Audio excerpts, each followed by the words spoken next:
Okay, pretty much 7 o'clock. Click the button to go live, and hopefully should now be streaming on YouTube. So welcome. Do you like what I've done with the place? You know, give it a bit of a new look and feel. But yeah, welcome to this this new format that I'm calling Beyond The Breakthrough. And I decided to give this particular series a new name because I'm trying to introduce a new feature where I'm going to broaden the conversation, hopefully out to you guys. And what I'm trying to replicate here is a kind of call-in radio kind of format. I don't know if any of you guys have ever seen something like the Atheist Experience or some of the other stuff like that on YouTube, where the audience can dial into the conversation, have a conversation with the hosts. I'm trying to replicate that because I get a lot of people messaging me, asking me for a chat or conversations starting in the comment section, and it's not really the best kind of format for having a conversation, especially about topics like psychedelics or consciousness or existence. I think really you need this kind of face-to-faceness, or at least audio style conversation. So I've been trying to recreate that format for a while. Hopefully I've managed to get the various little bits of technology in place. So this is it, and once again, welcome. I'll just run through how this is going to work.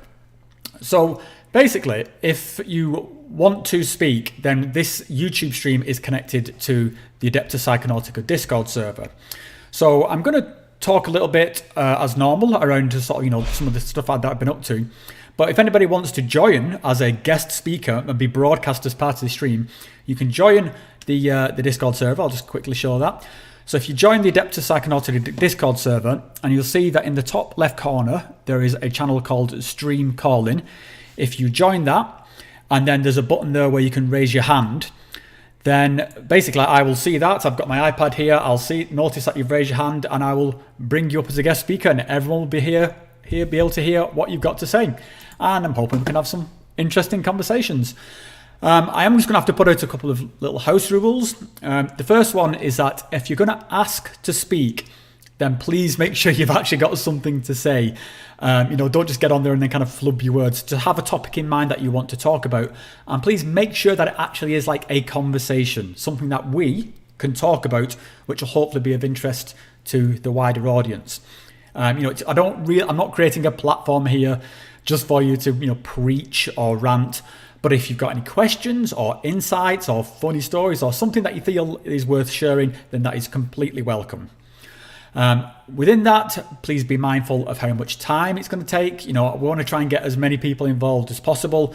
So if it's going on too long, then I might have to cut you off. So please just try and keep it concise and be mindful of the time of your fellow psychonauts.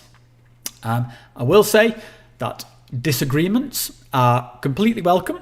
If you've got something that you've perhaps seen one of my videos or one of my opinions and you want to discuss that and unpack that, that's absolutely fine.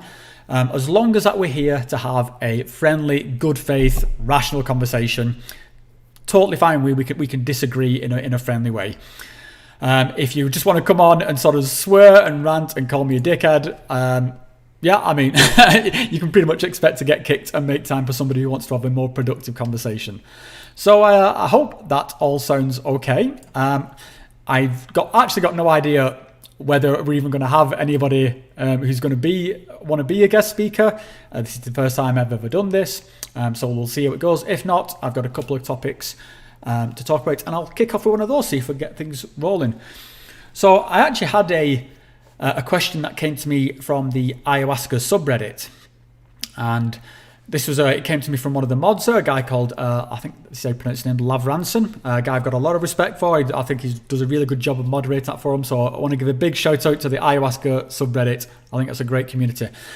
But the conversation was around ayahuasca versus something like magic mushrooms. And I say versus, I don't mean to make it sound so adversarial, but a comparison of these two things. Because as you may have seen, I put out a couple of videos recently around about the kind of activities that I've been up to on my recent trip to Peru, so the ayahuasca that I'd taken, and the effects that it had on me. I was kind of gushing about how transformative and how amazing it was and how healing it was. And I've also talked about this previously in the past, that I really do see that ayahuasca has a much more greater potential for healing than something like mushrooms.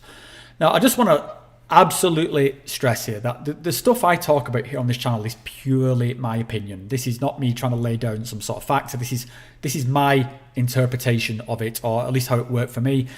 And I will be the first to say that I think these substances can have very drastically different effects across different people. So I'm not trying to be some kind of like authority on this, but my take on it, my stance on it, on how it's worked for me, is I find that mushrooms are much better for internal exploration. Also, that kind of like social fun tripping. That's not to say that they're only fun. I think I've had some incredibly deep, incredibly profound experiences on mushrooms.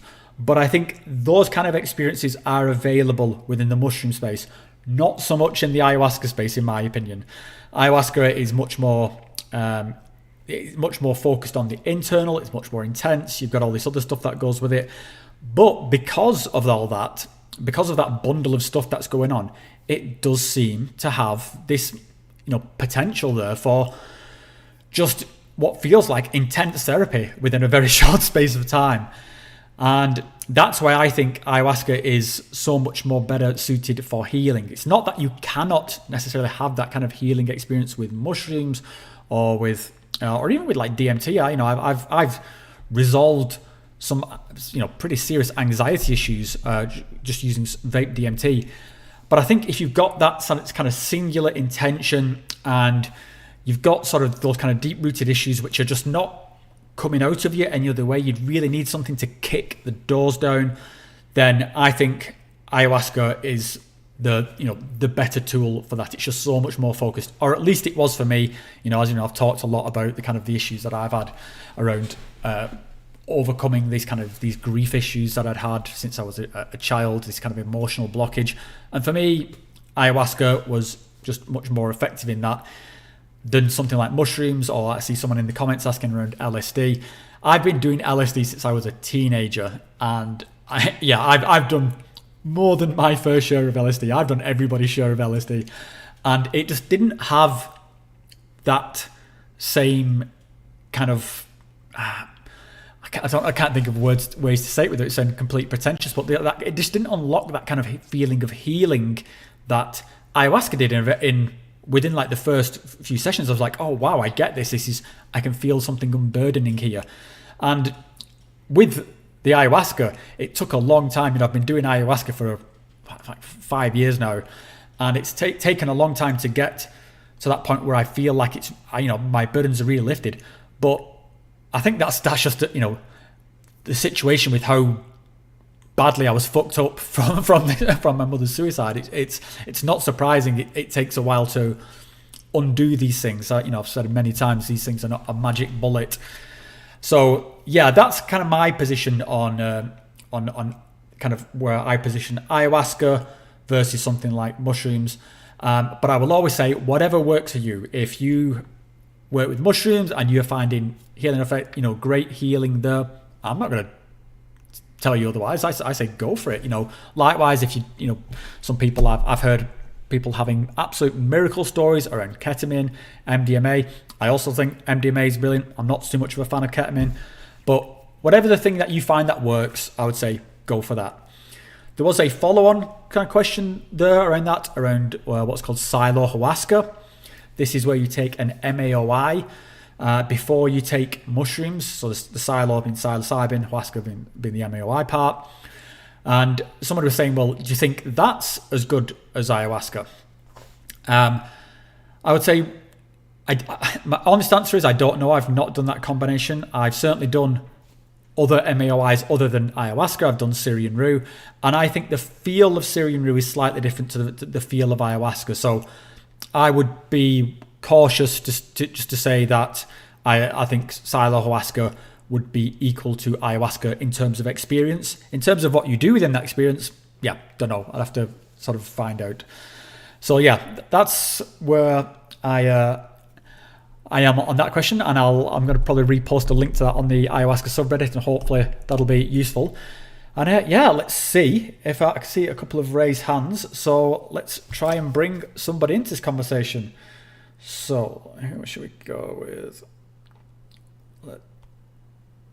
I think it's an easy choice, but so Minty Love, if you should have a button there where you should be able to press and come up to speak. Is it working?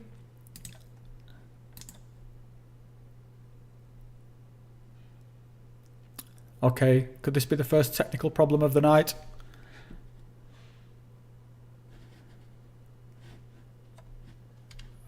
Okay. Okay, I'll try. I'm going to try it with somebody else. I don't know if it's a problem on my end or if it's a problem on Minty's end.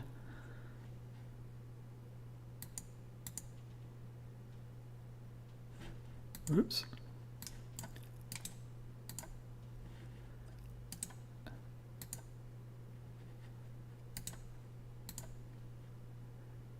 I'll try somebody else too. It's one of those situations. It works so well. It worked fine before. Okay, let's see if we can get this. If somebody like Minty or oh, somebody's popped up. Wotan. Whoa. Hello. How you doing? I'm doing good, mate, and thank you, mate. You've at least now I know that it's working properly. So I'm doing great. How are you doing?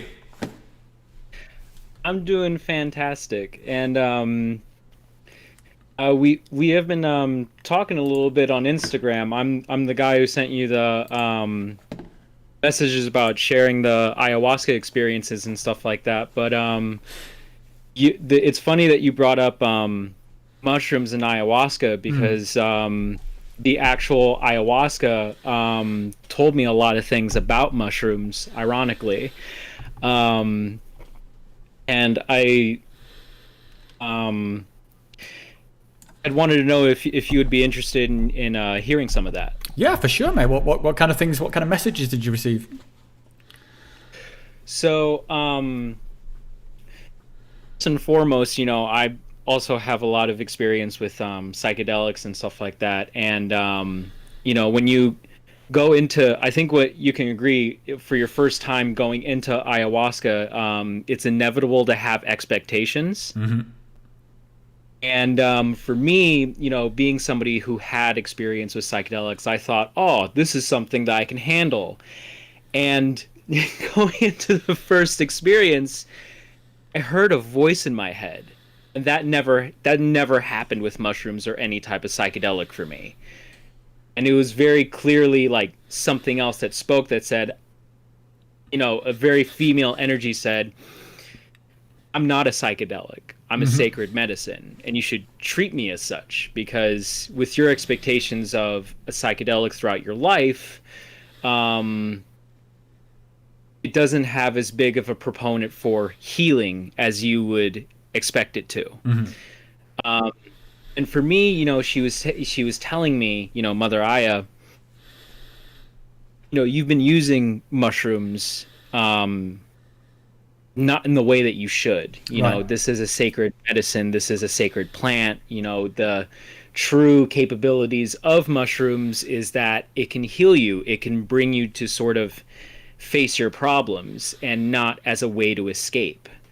So for me, my entire viewpoint on psychedelics, and especially mushrooms, changed after that point. And she actually told me, if you know of anybody else that wants to experience mushrooms, what you should do is talk about the importance of set and setting and who you do these things with. And, really make it known that these are healing things. These are things for healing, to which I don't want anybody to get it wrong, where it's like you can only use it for healing. But I think the greatest chance of having a so-called, quote unquote bad trip is to essentially abuse them. Yeah, I mean, I wouldn't disagree with what you said, but I'd like to just unpack it a little bit more. I think there's a kind of, I suppose the line here is like, what are we calling healing? So I think there's some things which are very obvious healing, where like it's, you've suffered some kind of trauma, you are looking to recover from it, so something that happened in your childhood, some kind of, the loss of someone you love, whatever. That's the kind of the very obvious kind of healing. But then I think we've got this kind of healing of just, our everyday lives, the kind of the stresses of society, the lack of connections that we have, or even like, I've often said, just if I spend a night having like awesome fun with my wife on mushrooms. Now, it might sound like I'm being kind of flippant here, but just sort of bear with me. I think I see these kind of events of sort of that kind of soul connection with my wife through the benefit of something like mushrooms. That is healing our marriage. This is, me and Rachel have been together 21 years now, and I attribute a lot of this because we have these times together where we can heal our relationship, where we can sort of come down from the kind of, the bullshit of being a couple who've been meshed together for so long, and just get back in touch with that sort of that love and that connection. So when I talk about things like mushrooms being like super awesome fun, I'm not downplaying that. I think that super awesome fun is a very necessary component, a component that I think is lacking in a lot of the everyday world at the moment. And when people talk about psychedelics being able to heal the world, obviously not everyone's got the same kind of trauma that I had. Not everyone's had people commit suicide, or not everyone has had sexual assault, or whatever I think not everyone's survived a war in the Middle East. It's so, but the kind of the healing, the global healing, the kind of this global conscious thing, I think it comes from this the healing of connection, the healing of humanity. I think this is what we need to take to. So for that I favour something like mushrooms. And so I don't want to at all give the impression that I am downplaying the importance of mushrooms. I think mushrooms, whatever your medicine is, I think I give it the utmost importance. I just think my kind of perspective is that these are different sort of tools in the toolbox. And for my particular situation, why I kind of... Hello? Yeah, you still there, mate? Hello? I think it may have been disconnected, or that might be... Oh, I can hear you. On my end. Yeah, it might be on your end, mate. You still there?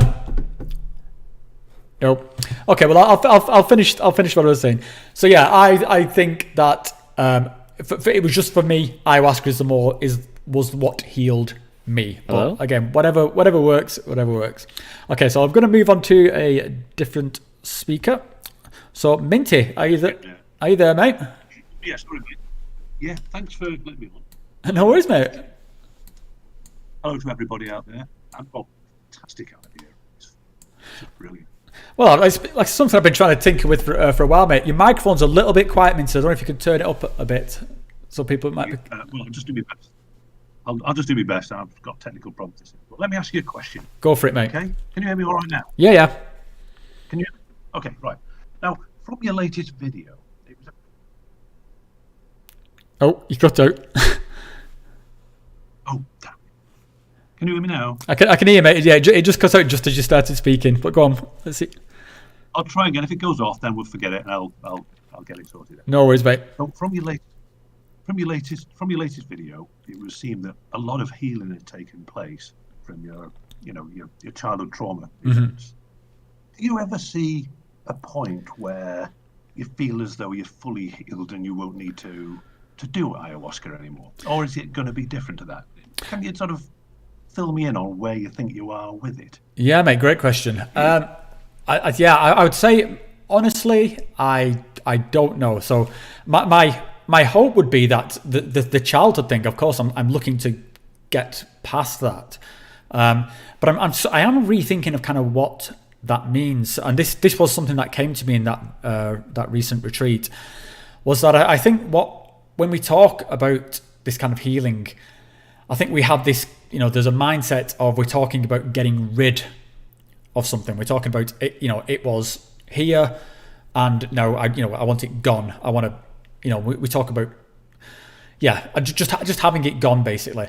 And the way I came to appreciate this thing was that I think we grow around our wounds. You get a wound, take it literally, you get a stab wound or something like that. You grow around it. You're always going to sort of bear that wound, but you sort of, you heal around it while sort of acknowledging that it's there. So of course I'm looking to, that what happened to me is going to be a part of me. I hope to it to not be something that affects me like it has done. I feel that is now the case. I feel a lot more unburdened from this thing, and I'm hoping that's not just the high of the retreat, and that's got something that I'm going to be able to sustain. To sort of answer the question, like, so does this then mean that I'm going to get to a point whereby I no longer sort of go to ayahuasca? I don't know. The way I tend to use any of these things is that if I feel a call to that thing, then I kind of go with it. And I do think that there is something to be explored there within ayahuasca. It does have this very kind of profound spiritual component, but that's also available, I think, in other substances. So I think the honest answer is that I don't know. It's something I'm rethinking, like what is, I don't know if I have a position on it where I would say, I'm going to get to a point where I would never do ayahuasca again, because I know there are people who kind of carry on doing it, and once they've got past the sort of main traumas, then they then see it as a kind of like a, more of a spiritual activity. I don't know. I'll have to sort of see how it goes. But I mean, for me with ayahuasca, it's never been something that I've sort of like been called to do, like I want to do all the time. It's kind of been something that I've done like once, twice a year. There is a kind of it's more than just the actual ceremony. There is this kind of feeling of a reset and a sort of a detox that goes with it, and that has an appeal. It's appealing to sort of to go away and sort of to come back just feeling healthier. But is it overkill to go to Peru and do all that? I don't know.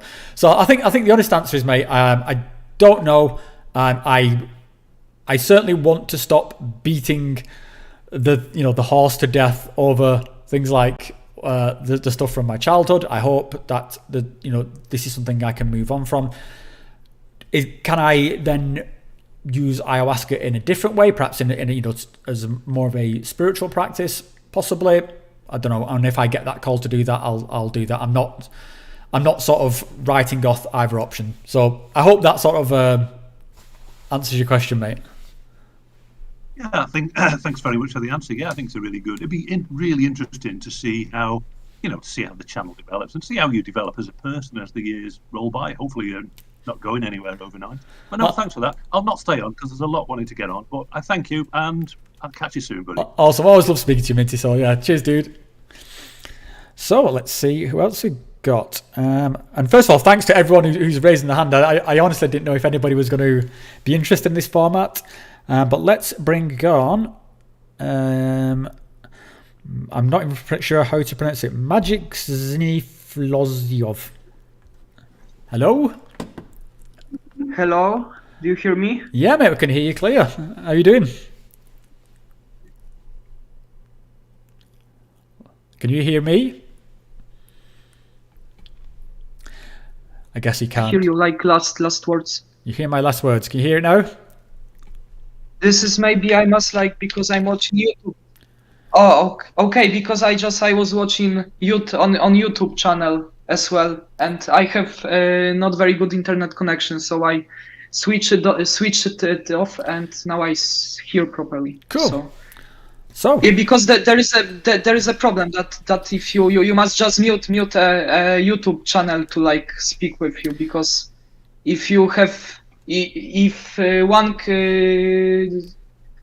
one wants to watch you and as well is on this Discord channel, there is like double voice. So right, I think it's probably best that just if you're being a speaker, it's probably best just to have the audio on the Discord, because I think there's less lag that way.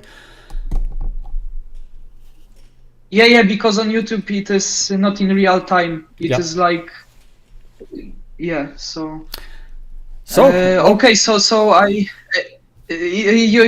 said that you don't know. You can just say when it comes to mining, you can just say magic philosopher because like it is Polish. I just have this nick. I have a nick, Discord nick in Polish, so Okay. like it means just magical philosopher, as I wrote on to you on Messenger. yeah, no worries. And yeah, okay, so I would like to talk about something philosophical because I like philosophy, and I want to ask you if you consider your experiences like with ayahuasca and overall with psychedelics, would you say that it is like really after death, or would you like how and if you think that how certain are you? Because for example, I had many DMT experiences. I haven't I have never really had a breakthrough, but I had many pretty strong, very powerful experiences, even if they weren't breakthrough. And to be honest, and I had this feeling that this is like transcendence, and I have access to like other realms of reality. But like after the experience, I can only think that it is like neurotransmitters doing some weird stuff in my brain, and like it is not necessarily like transcendent. Maybe it is like hallucination that just seems transcendent. And what would you say about it? Yeah, mate. I mean, that's a fucking great question, and there's a lot to unpack there. So, yeah, I mean, so And I sorry, because I have to add it because I made up some because we first of all we must distinguish what we consider like real transcendent experiences.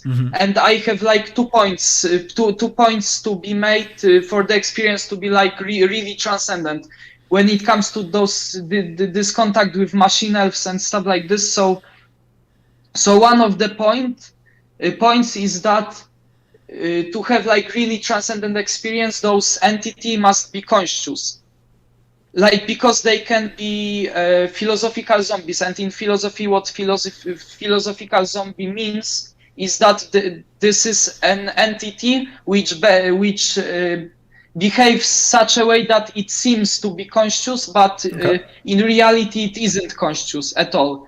And we have in standard state of consciousness, we have the same problem, because like it is the basic in philosophy of mind that we have no idea if like other people is really conscious or they are just robots and behave only like they were conscious. Like for example, Descartes said that animals are just machines and they seem to be conscious, but they have no consciousness. And so one of the points for the experience to be really transcendent would be that those entities are really conscious.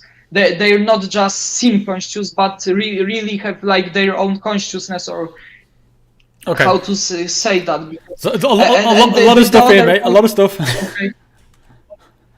Okay.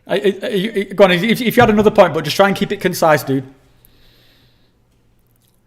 Okay, so you want me to tell another point, or just want? No. I mean, because I think you've asked quite a few questions, so let's try and unpack a few of these. Because you're asking, I think that what you were getting at is, out of the kind of what would be my take on these experiences? Are they actually transcendent? Do they suggest some kind of life after death? Was that the basic gist of it? Yeah, and I wanted to make it like our conversation clearer, because when it comes to like philosophical topics, you at the beginning of the conversation, you should make like some definitions for the conversation to be just clearer. And like I wanted to add in the beginning of the conversation like those points to distinguish between like delusion and like some really transcendent experience. And I have like another point for that, which is I will tell it because it is very short. The experience would be really transcendent if you can gain real information from this other world, that you don't have access normally. So for example, when it comes to like leaving your body in the near-death experience state, like people describe that they are seeing it from above and stuff like this. And if there is an something is very high above your body and you can see it after you leave it, and you can like read the sentence and then go back to the body and like Okay, I got you. verbally say what the sentence what was, it would be the proof that you really left your body. Yes. Okay. So you can talk now. Okay, so yeah, it's, like I say, a lot there, mate. What I would encourage around everything that you just said is I think I would have a slightly different take on what, you know, the transcendent and what the value is of these things. I don't personally place a whole lot of value on the kind of scenario that you just described, in that if I can take DMT, leave my body, look down and read, you know, my iPad or something, and see that from a different perspective. And I've certainly had those experiences. I've had experiences where I was watching myself like on the mat or on the bed or something like that. I don't think that is truly the kind of the transcendent experience. I think these things of like, did my entities feel autonomous or conscious? This is where I've said this a few times previously.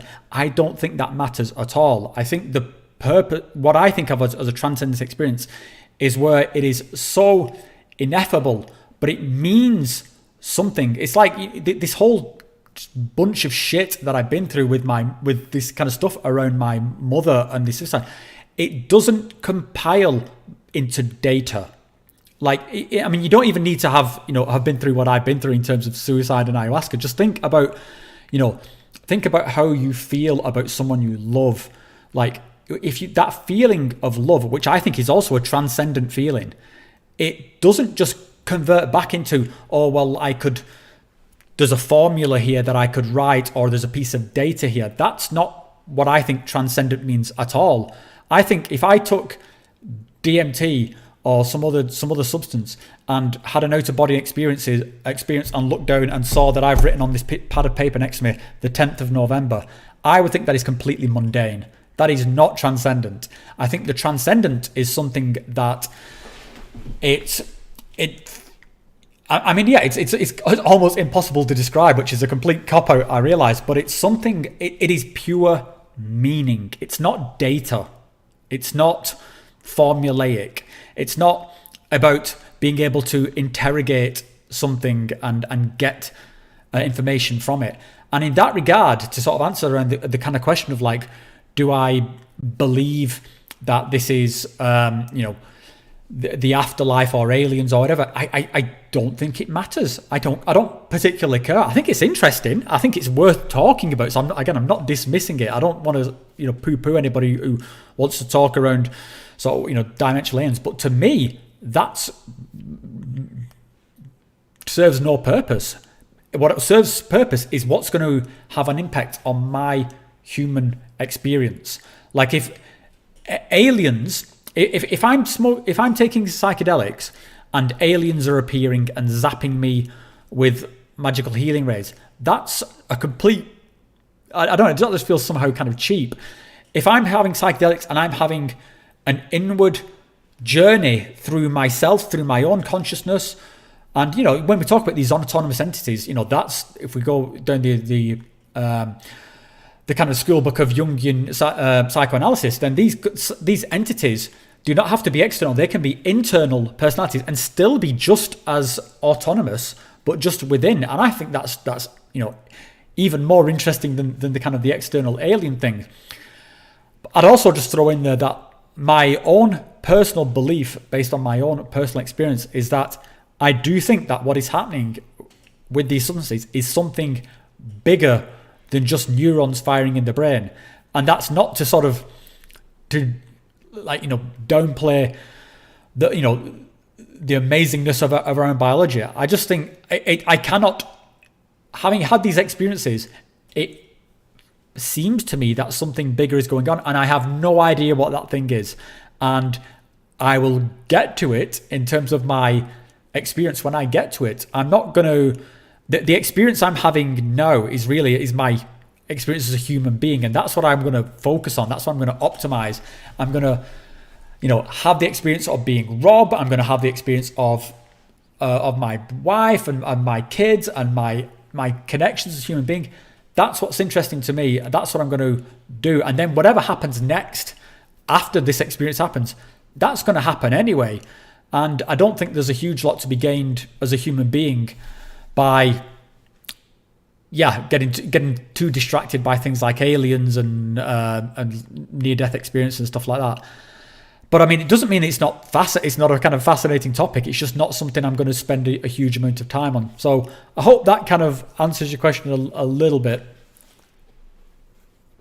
Yeah. So you have just like you are just pragmatic when it comes to that, and when it comes to me, I'm more like philosophically interested in some abstract like problems. And I mean, the philosophy is very interesting. Yeah, I mean, I'm not downplaying the philosophy, and I spend a good portion of my time reading sort of all sorts of wacky theories and about philosophy and sort of new theories of consciousness. I'm very interested in all that, but I think in terms of psychedelics, how I ground myself is always I want to get the best out of this human experience, because that's what I know is going on for a fact. I believe there is something beyond this piece of meat. But I don't know for a fact. You could be the lights go out, So I'm going to optimize this experience, and that's kind of where I ground myself. Okay, and when it comes to those like philosophical questions, I can like share a fun story on LSD of mine. Yeah, sure, mate. If you got or you want another person now, or well, we've had a bit. There are a few other people with their hands up, so maybe I'll move on to a few others. If we've got time at the end, I'll come back to you, dude. Okay, because you don't want me to take much time, yeah. Well, again, we're just got to be mindful of the other people, of our other participants. So, I mean, okay. I mean, a great question, though. Let's again, if there's time at the end, let's come back to it. So let's bring somebody else on. I'll just pick somebody at random. Let's go with Northern Sailor. Come on down. I need like a jingle for this, like do. So you should have a button there, mate. Just press it to be able to come and speak.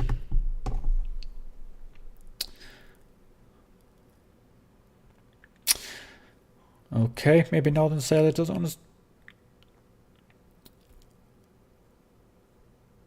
Okay, we'll try somebody else. Let's go with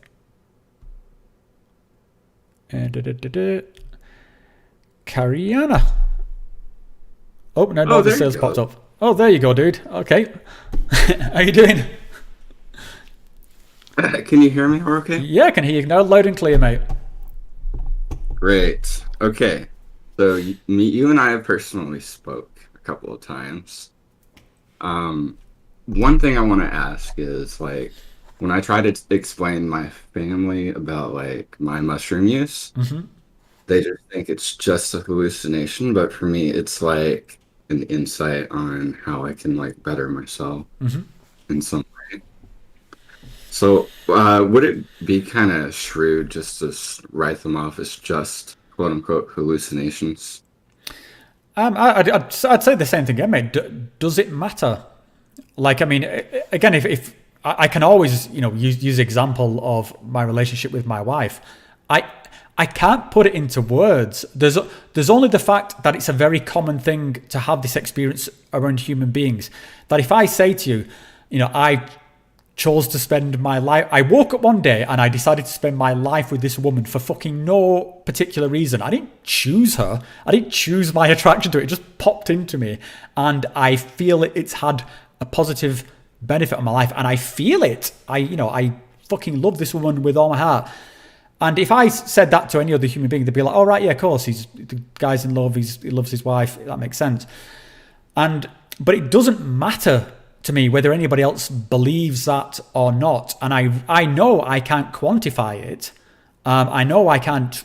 You couldn't do a blood test to see how much I love my wife and kids. So you kind of got to get to a point where it's like, well, that's my experience. I really don't give a fuck if you believe me or not. I hope that I'm that by I can manifest my behavior, that you know understand that how much these other people mean to me. And that would be the same thing I would say around psychedelics. Like you're probably never going to be able to explain to somebody, especially someone who's never taken these things and has no understanding of what you're talking about. But what you can do is manifest like that positive behavior, so that when, you know, if you're that person who's like really got the shit together, and you can also say, hey, yeah, and I believe in these substances, and I believe that they are part of the reason why I am the person that I am. And yeah, and if you don't, not to preach you about it, and you're just talking about your own experiences, that's how I think you can best represent these experiences, rather than trying to explain the unexplainable. Correct. Right. And I guess my second question is, like, do you think that these psychedelics can have a mind of their own, as far as like, and I know there's no such thing as a bad trip, it's more like, you know, a learning experience, but do you think that they have a mind of their own even outside of set and setting? Good question. Yeah, so I flip-flop on this one quite a bit, and I think it depends on, you know, where I'm at and what's going on with me at the time. So I've had periods where I've kind of thought that what happens is purely internal, that there is nothing, that there is some kind of active ingredient. I take an active ingredient and it stimulates a journey within me. I've had that set of beliefs. I've also had, which I'm leaning more towards now, where it feels like there is some kind of, you know, if I was going to go down the traditional route here, some kind of spirit, some kind of consciousness, there is some kind of something within these substances that when you take it, you feel the presence of that thing. I've started noticing more and more that, say, like mushrooms feel like mushrooms. There is a distinctive character of mushrooms in there, and there's sort of, certainly ayahuasca feels like ayahuasca, and this is very common why people talk around mother ayahuasca. There's a very distinctive feel to it. So, and I'm kind of leaning more towards that, particularly with these plants, that when you ingest certain plants, that you are ingesting, I don't know, something that I wouldn't go as far as to say that it's like a fully conscious system and that's coming into you and going meh, and doing stuff, but I feel you are taking something into you that is kind of merging with you somehow. And I don't even think you need to go to as far as psychedelics for this. I've noticed from doing like these kind of detoxy diets as part of my retreats, that when you eat clean, you feel clean. You can feel physical changes and mental changes just from the food that you eat. And as soon as I start eating junk food, I start feeling junk fucking thoughts. That's right there. Yeah, so I think that there is something in like the things that we consume. Again, I won't necessarily go as far as to say that it's like, you know, what, you know, the kind of the full on woo woo of spirits, but I think that, yeah, I think the phrase "you are what you eat" is very true, and I feel that, you know, we are inviting these the characteristic of these substances and the kind of the plants that inhabit them or that hold them into ourselves. And yeah, so that's kind of where I lean more at the moment. Awesome. Okay. Trying to think of the next question because it was on the tip of my tongue. Yeah, no worries, mate. When you have an idea, then it just kind of goes somewhere. I do, man. I tell you what, it's especially bad when you're doing it live in front of a load of people. The number of times I've had like loads of stuff to say. I've gone on and started a stream and it just falls out of my brain. I'm like, oh shit, yeah. What did I want to talk about? So, some of my trips made me think that I was addicted to like mushrooms, but I know that it's like one of the most least addictive substances, so maybe it's like trying to tell me to slow down, because, you know, I've been doing like really massive doses. I'm about 2 weeks sober right now, so I mean, do you think it's possible to become addicted to these like experiences? I think it's possible to become addicted to any experience. I think, you know, when you see things like adrenaline junkies or sex addicts, you know, there's nothing more natural than sex, but you can have a very unhealthy relationship with sex. So I think you can have an unhealthy relationship with anything, and I don't think it needs to be physically addictive in the same way that heroin is, you know, in order for it to be, you know, something that's negative to you. And I think the line there is just like, are you using these things to escape, and are they doing them to a point of where you're really not getting any benefit from them? And the kind of the real world analogy I would use here, which again is, I think, something many people can relate to, is video games, or you know, or even like binge watching Netflix or something like that. Because you can play a video game or watch something on TV or a movie and get incredible value from it in terms of storytelling and the music and the way that something's been crafted.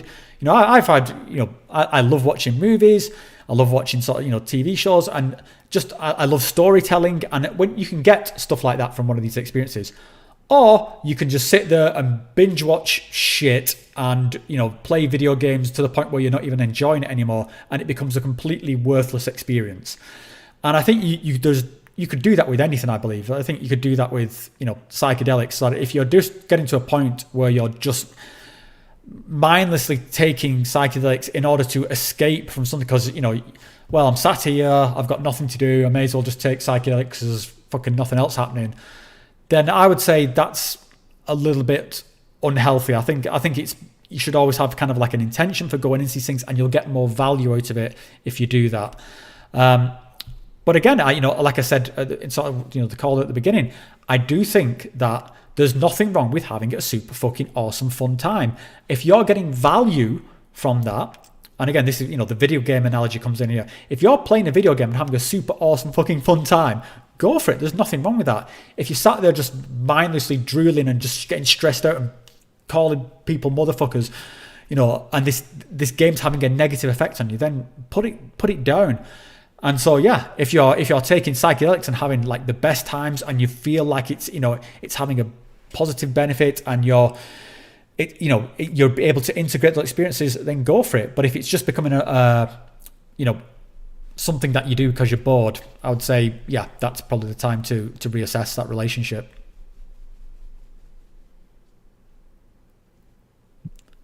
Does that help, mate? Well, thank you. Cool. Okay, mate. Well, thanks for coming out. I'm going to bring up another speaker. Sure. So let's see who else is there. Let's see, Preston. Bring you up. So you should have a button, Preston, where you say, "Come up on stage." There we go, mate. Can you hear me, Rob? I can, Preston. How you doing, mate? Great. How are you doing, Rob? I'm doing awesome. It's good to speak to you. You know, you posted quite a bit in the comments I've seen, and it's so yeah, it's good to chat with you. Well, I wanted to thank you first of all, because I got up to like 147 subscribers, so that's mainly due to your shout out, I'm sure, on your stream. So thank you so much for that. You're welcome, mate. I had a very specific question. I do a lot of like sitting and thinking a lot when I take acid, and I was wondering if you wanted to talk about that. Sure, go for it. All right. Well, I was thinking about different belief systems, and about reincarnation, and about how could a being who creates other beings, how could that thing show its love in the best way?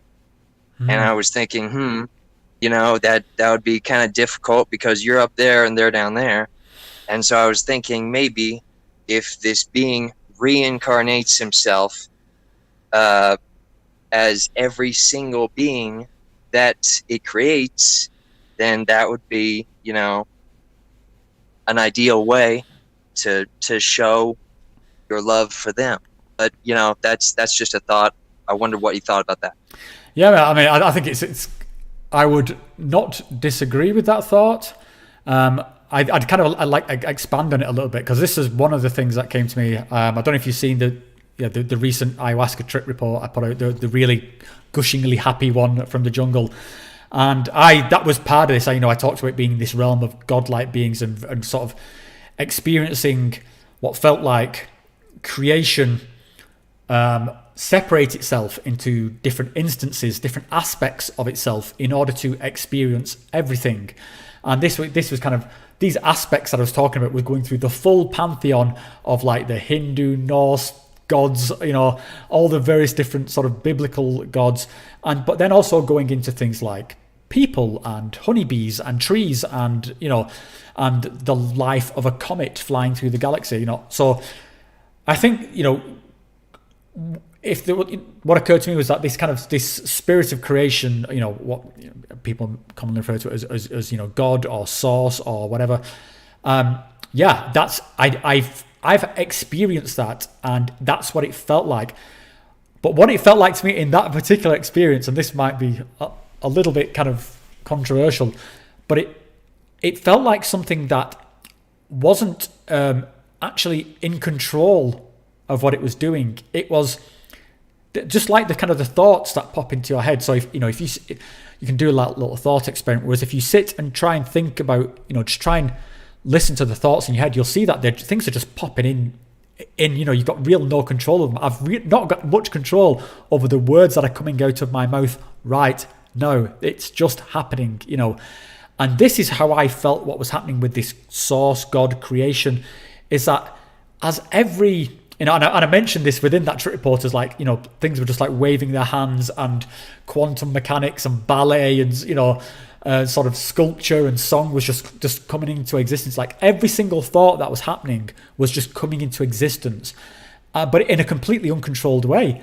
And that was what I was experiencing in this ayahuasca trip, and that's why I kind of called it like preposterous levels of tripping, because everything that could be imagined was just instantly manifesting, and then that thing in itself would then transform into something new. And so kind of what it occurred to me is that I think there's always like a perception of that if there is something that is at the beginning, this source, God, whatever, that it's something that's very in control and is doing things very deliberately.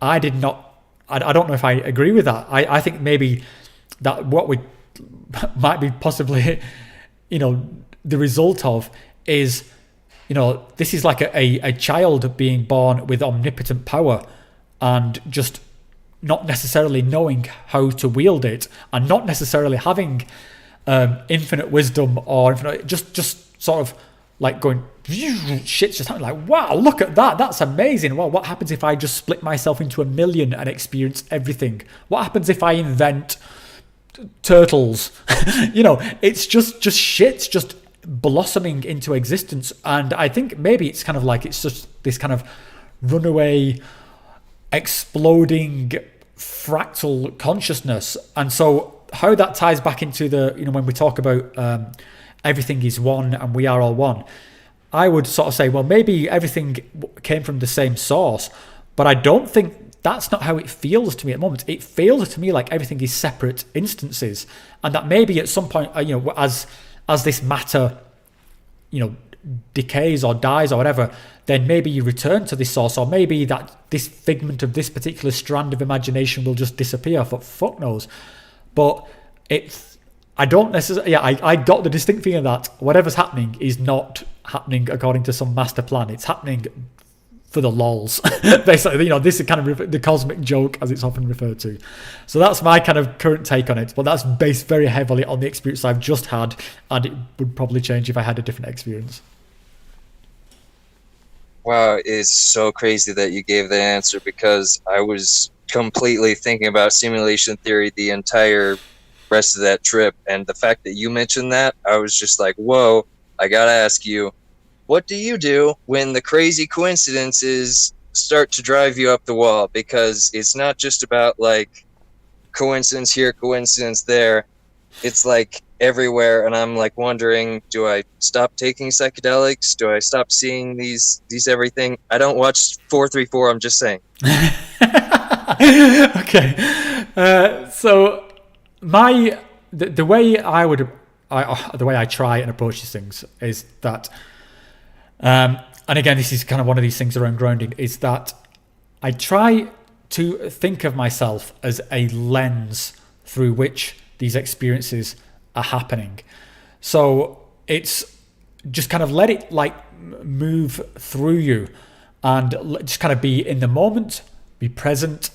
And I mean, this particularly has worked well for me while I've been in a psychedelic experience, because what's kind of common for feelings of anxiety to arise, and then if you sort of start getting carried away in those feelings of anxiety, that's where you start leading towards bad trips. But if you think of yourself as a lens and like, this is just going to move through me, and then what I tend to find myself is like, wow, this experience is just amazing. It's just happening, just like life is. It's just happening.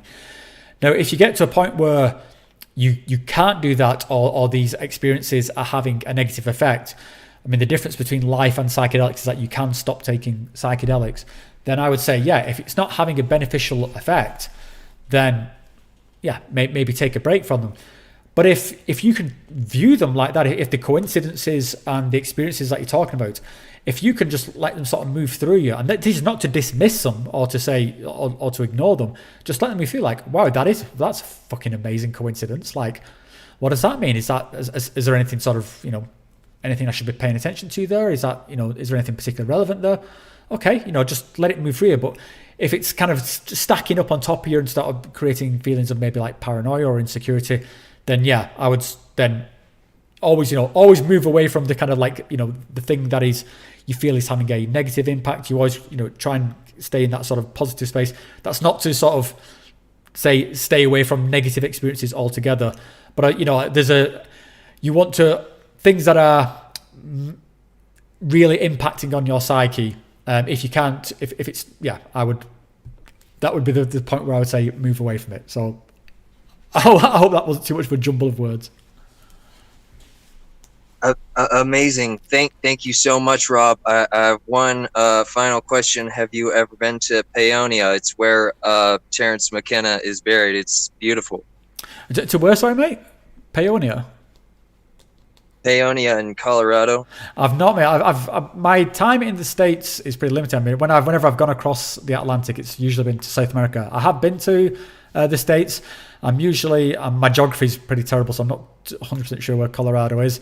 But yeah, I do hope at some point to come and spend some more time in the States. I've got some a few friends I've made through this channel who I'd like to go and meet in real life, and also I'd like to come and walk some of the big hiking trails there, things like the Appalachian Trail and the Pacific Crest Trail.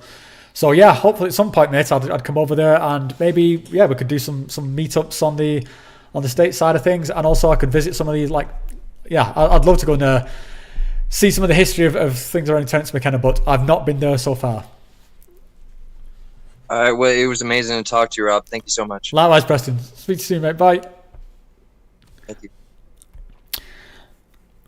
I think I just found caught myself doing my typical putting the phone and thing that speak to you soon. Bye. Like, I mean, hopefully I will speak to Preston again soon because he's an awesome dude. But yeah. Okay, so who shall I bring up next? Let's go with. I'm gonna go with Gotti. So Gotti, you should have a button there where you can press to come up on stage.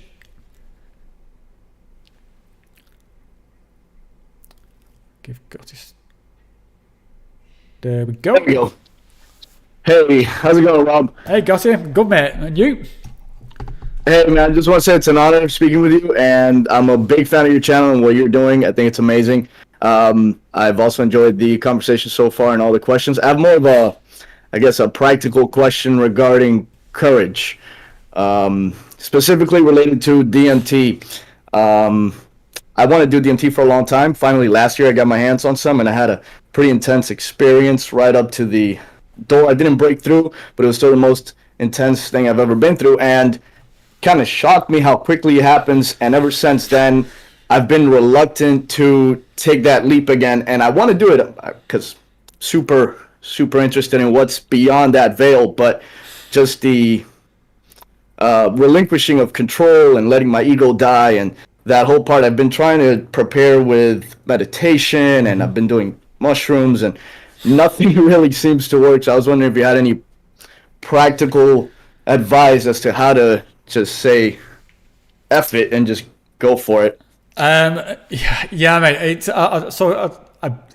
I've got a few things. Like in the early days when particularly with DMT, so I 100% understand that experience, because I got to a point with DMT where just the thought of doing it would just instantly give me the fear. That kind of like that fear, like when you're a little kid and you knew you were in trouble or something like that. It was like, shit, I'm not doing this. And as soon as I decided not to do it, it would just instantly disappear.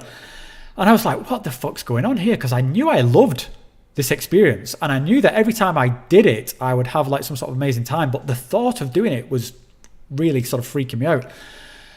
So a couple of things around there, like how I got around that. One sort of kind of mental exercise, which I sort of I do before I go into one of these experiences, because I used to get a lot of anxiety going into them, because I think a lot of it was connected to the fear of what might happen, fear of kind of facing some of these demons, or fear of just coming undone. And I think that's a strong part of DMT. It just pulls you apart in such a bizarre way that I think it's perfectly natural that your ego recoils against it. It's like, fucking no way, dude. Like, you want to do what to me? Like, forget it. Yeah. So I think it's a perfectly natural response. But what I kind of, one little mental trick that I sort of do with myself, it's not really a trick, because I actually, I try and, I believe it, is that I say to myself, you are worthy of having this transcendent experience, this experience of the divine. You are worthy of this. You are entitled to it. Like, why would you? Don't deny yourself the divine, Rob. Like, Rob, this experience is there. It's amazing. Just grasp it. Just dig deep. I know, you kind of make an agreement with yourself. I know this is an ordeal, but it's a no pain, no gain situation, and you are what is available here is the divine. It is the transcendent. It is whatever word you want to ascribe to it. It's there. And you are worthy of that. You are you're entitled to that. It's your birthright as a human being. You just got to grasp it. You've just got to just find that courage and grasp it. And finding courage, there's a definition of courage which I really fucking loved, because I was listening to some podcast regarding some special forces soldiers, and they were having similar sort of things, like, how do you find the courage to be a special forces soldier? How do you find the courage to run out into enemy fire? Like, I'm so afraid. And like, true courage is to have that fear. Like, if you didn't feel that fear and you went and just did it anyway, that's not courage. You could say it's having balls of steel, but that's not courage. True courage is having the fear and doing it anyway. Like, you overcome it. So I think it's fine to acknowledge your fear. Don't, you're not going to necessarily sweep it under the carpet. Make an agreement with it. Say, okay, I appreciate that this is an ordeal, but I'm worth it. The experience that I'm going to have, I'm going to do it. So, I'm entitled to that joy, to that awe, to that wonder, to what's on the other side of this experience. And I found that was a good way for me to get in the right mindset to do these things. Oh, thank you. I never thought of it like that, so I'm definitely going to implement that, and I'm going to use the Vape method as well. So that is another. Yeah, I would say, if also on a mechanical basis, to come from the glass pipe method to one of these e-vapes, that brings a lot of the kind of like the fear, anxiety component down, because the kind of the glass pipe method, it is a bit of an ordeal in itself. You got to remember all this shit of like inhale, keep it in, stuff like that. Whereas these vapes, where you can just suck on it for 10 seconds and you are gone. Amazing. It just takes, like, this fucking emesh device is worth every penny, and I want to give a big shout out here back to Minty Love for turning me onto this device, because this has been a game changer for me for DMT. So I think the two parts to what we just talked about is the mindset part is always good. It's always good to have that kind of mindset, and it works across everything. It's worked for me doing ayahuasca, San Pedro, DMT, everything. But from the mechanical side of things, those vapes are awesome. Yeah, I've had one built ever since I saw your video. It's been months, at least 5 months, sitting in my drawer. But I'm glad we had this conversation. So thanks a lot, Rob. You're welcome, mate. It's great talking to you. Bye. Okay, let's see who else we got. Let's bring on. I'm gonna go with Hyperspace Holiday because that's a pretty awesome name. So Hyperspace Holiday should have a button there that you can click to say join as a speaker. Hey man, how are you doing? Hello, how are you doing, Chief? I'm good. Oh, doing great as well. I'm really glad that I finally got to talk to you. I've been watching almost all of your videos, and actually, Thank you. one of your first videos about the glass pipe method. That's how I got started, because I managed to get my hands on a bit of DMT about a year and a half ago, and then the question was, what do you do with it? So Yeah. I went on YouTube, and you're the most helpful person ever. Oh, thanks, man. I'm glad it helped you. I mean, that's the biggest compliment I think somebody like me can receive is knowing that they helped somebody else on their own path. So thank you for saying that. Absolutely. Just keep doing what you're doing, because you know, seeing you do the glass pipe method just took all the anxiety out of the whole experience. It ended up not working for me. I ended up doing a dab rig, but you know, those are personal preferences. Ever since, my life has taken like much different directions once I've started you know, exploring the DMT world. I recently even started my own YouTube channel. Maybe check it out if Awesome. you have time. Yeah, I'd say post a link to it maybe in the text chat on the live stream, and then let other people can go and check it out. Okay, we'll do. Or also post it here on Discord. Post it in the general in one of the chat things. And yeah, I mean, I'm always stoked to hear that other people have got channels, and whenever somebody's done a video, I like to go and check it out, because I think we're better as a community when we can sort of raise each other up and interact with each other. So yeah, feel free to sort of use whatever platform we've got to promote your own stuff, mate. Oh, okay, absolutely appreciate it. The whole thing got started because I was doing DMT with my girlfriend. She can't really do it because she has asthma, and she's all the time, when I come back down, and she's all the time asking me, "Oh my God, what did you see? What did you see?" And I can draw a little bit, so I always try to draw it, and she's like, "Oh my God, this is amazing." So I decided to just start sharing it on YouTube. I was just following your example, raise the awareness of whatever is happening in the DMT realm. I mean, there is a couple of options even for people with asthma. I mean, there is then the kind of the MAOI route, like the Ayahuasca route, and that's one way that you could have that kind of experience. Or, yeah, not to be cheeky ultimately, but there are other orifices you can put it in order to have an experience. I'll put it that way. So don't necessarily get for she wants to go to have those experiences. Then yeah, there's other options other than smoking. I know about it from Ayahuasca. I've tried it a couple of times myself, and it has never worked. Okay. And she's really sensitive to psychedelics, so maybe something like Rachel. And I'm really afraid that she's just gonna, if we end up trying it, she's gonna take a little bit, and it's just gonna completely destroy her world. She's gonna have breakthrough through several different dimensions and all that stuff. Well, yeah, I mean, it's as with anything else, I think it's if it is something that she ends up trying, start small with it and sort of work your way up. But I mean, what I find with these things, I think it's people have got to kind of like find their own way with it, because I mean, Rachel is super sensitive to these things, but to be honest, she. Like when we do things like ayahuasca, she's neck and neck with me. She'll be drinking cups of ayahuasca just like I'm drinking it. She doesn't take like little tiny doses, and it's only some things like mushrooms where she only has to take small amounts just because she gets like the same kind of effect from it.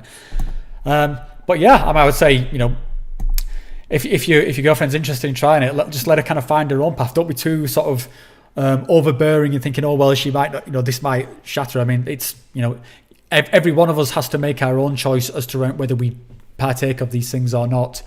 So by all means, give her the sort of, give her the best advice, give her the experience, but everyone's got to find their own path. Yeah, hey, absolutely. I also wanted to ask you, what's your experience with smoking DMT and MAOIs? Yeah, is it something you're into, or? It's I would say it's something I'm into, but it's something I've not had a huge amount of success with. So I've been trying to do. This is something I've been trying a few times this year, and I've done. So obviously I've done things like ayahuasca, which has got an MAOI component to it. But here, on like a home basis, I've done ayahuasca a number of times, and it's worked fine. And I've done that by taking Syrian rue and and then sort of capsules with DMT in it. But for some reason, when I came to doing the vaped MAOI ones, and I made videos about this at the beginning of the year because I was like really gung-ho for trying it, and I tried a few times with Syrian rue, and it just didn't work. The MAOI aspect just was not working. And there was a video I made where it was me and Rachel smoking DMT because I'd set out to have the MAOI vaped experience. The MAOI just didn't work. So I sat there chugging on DMT and it was just wearing off in 5 minutes. Like, this is not doing what I thought it would do. And so we just ended up having a sort of a bit of a DMT vape session. But yeah, so I've not had that experience of MAOIs and vape DMT. I've tried multiple times. It's not worked. I'm definitely going to try it again. I've heard nothing but good things about it, and especially from Minty Love, who's I think he almost exclusively does that route now. I can sort of imagine a bit what it would be like from my experiences with ayahuasca and Ayahuasca and DMT. So I've got high expectations for what it would be like, but yeah, honest answer is no, I've not had any success doing that yet. Since you're also based in Europe, you can order Syrian rue extract, HCl. So This is just the powder, the extract, and you can just put it under your tongue. You don't need to fool around with the Syrian rue, with the plant itself. I tried having a look for that stuff, and I think it was Minty I talked about it. He tried it and it hadn't worked as well for him. But if you've got a link for somewhere where you can buy it from and send it to me, that would be great. Because I have been looking. Yeah, I would much rather take some kind of very precise version of Syrian rue because I hate the taste of Syrian rue. I think it's awful. So if you've got some place that I can get it legally, then yeah, please just DM me a link to it, and that would be great. Okay, sure. I'll send it to you. But ever since I tried it, because I was always trying to extend the experience, it was always too short for my taste, just the pure DMT. So I started experimenting with this extract, and it's a completely different ball game. Even somebody on the DMT Nexus was saying that using DMT without an MAOI is like a waste of DMT, and I'm kind of tending to agree with that these days. Mm-hmm. On the flip side, it can be a lot more overwhelming, and it's much more likely that you can spiral down into negative thoughts and into a bad experience, just because it takes so much longer and it's so much more intense. But I absolutely recommend it. Yeah, man, I'm completely sold, and I'd definitely be interested in trying that harmless extract. So yeah, if you've got something you can send me, that would be awesome. And as soon as I've successfully pulled it off, mate, no doubt you'll be hearing about it from a video. But I guess when I hear about these experiences, I try and map it onto my kind of ayahuasca experiences, which I think for sure is a kind of a longer drawn out sort of DMT experience. And yeah, I would totally agree that there is that the speed of DMT of normal DMT makes it a lot less likely to be go down some sort of negative hole, whereas sort of ayahuasca, as I've reported in many of my videos, can be like an absolute introspective nightmare. So yeah, I would imagine sort of vape DMT plus an MAOI is somewhere in the middle there, but I look forward to trying it. Yeah, definitely. Another thing I was wondering is, since you've been doing DMT obviously for a few years now, or quite longer time, has your experience changed significantly since you started taking it? The quality of the experience. I'm talking about smoke DMT only. Yeah, I would.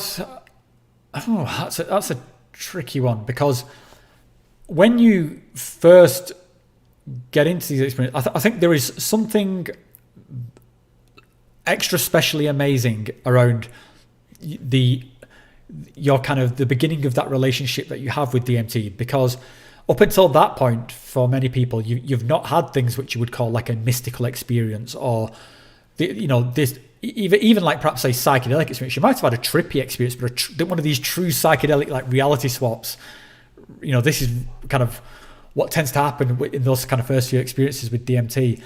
So as you kind of move further down that relationship, you start kind of knowing what to expect in a way. But I don't think it ever gets mundane. I think the weirdness of the DMT experience is always kind of sort of fresh. But I think the quality, the understanding, the kind of the relationship that you build with it, I do think improves. I've got a lot of gratitude to my DMT experiences. I think they've helped me a lot, even though they are kind of this kind of short, chaotic, absurd mess. Still, I've had benefits from them, and to the point where when I have ayahuasca experiences now, and I mentioned in a couple of my recent videos from the Amazon, like it came on like a DMT experience. It went into that kind of cartoony, hyper absurd world, and I recognized it as that, and I felt at home there because it was familiar. And then it kind of went off into its unique ayahuasca-y. Ayahuasca's got a whole extra set of characteristics on top of it. But yeah, I think the quality in there is a quality that deepens, I find, in that DMT experience, and that's what kind of keeps me going back to it. I think that feeling of awe and wonder that you get from DMT is kind of unparalleled. It's just, I never get bored of that kind of amazingness, and I still find stuff in there that's of value to me. That's just awesome, because I see for myself that I exactly like you're saying, it's a relationship that evolves through time, and somehow lately the experience has become more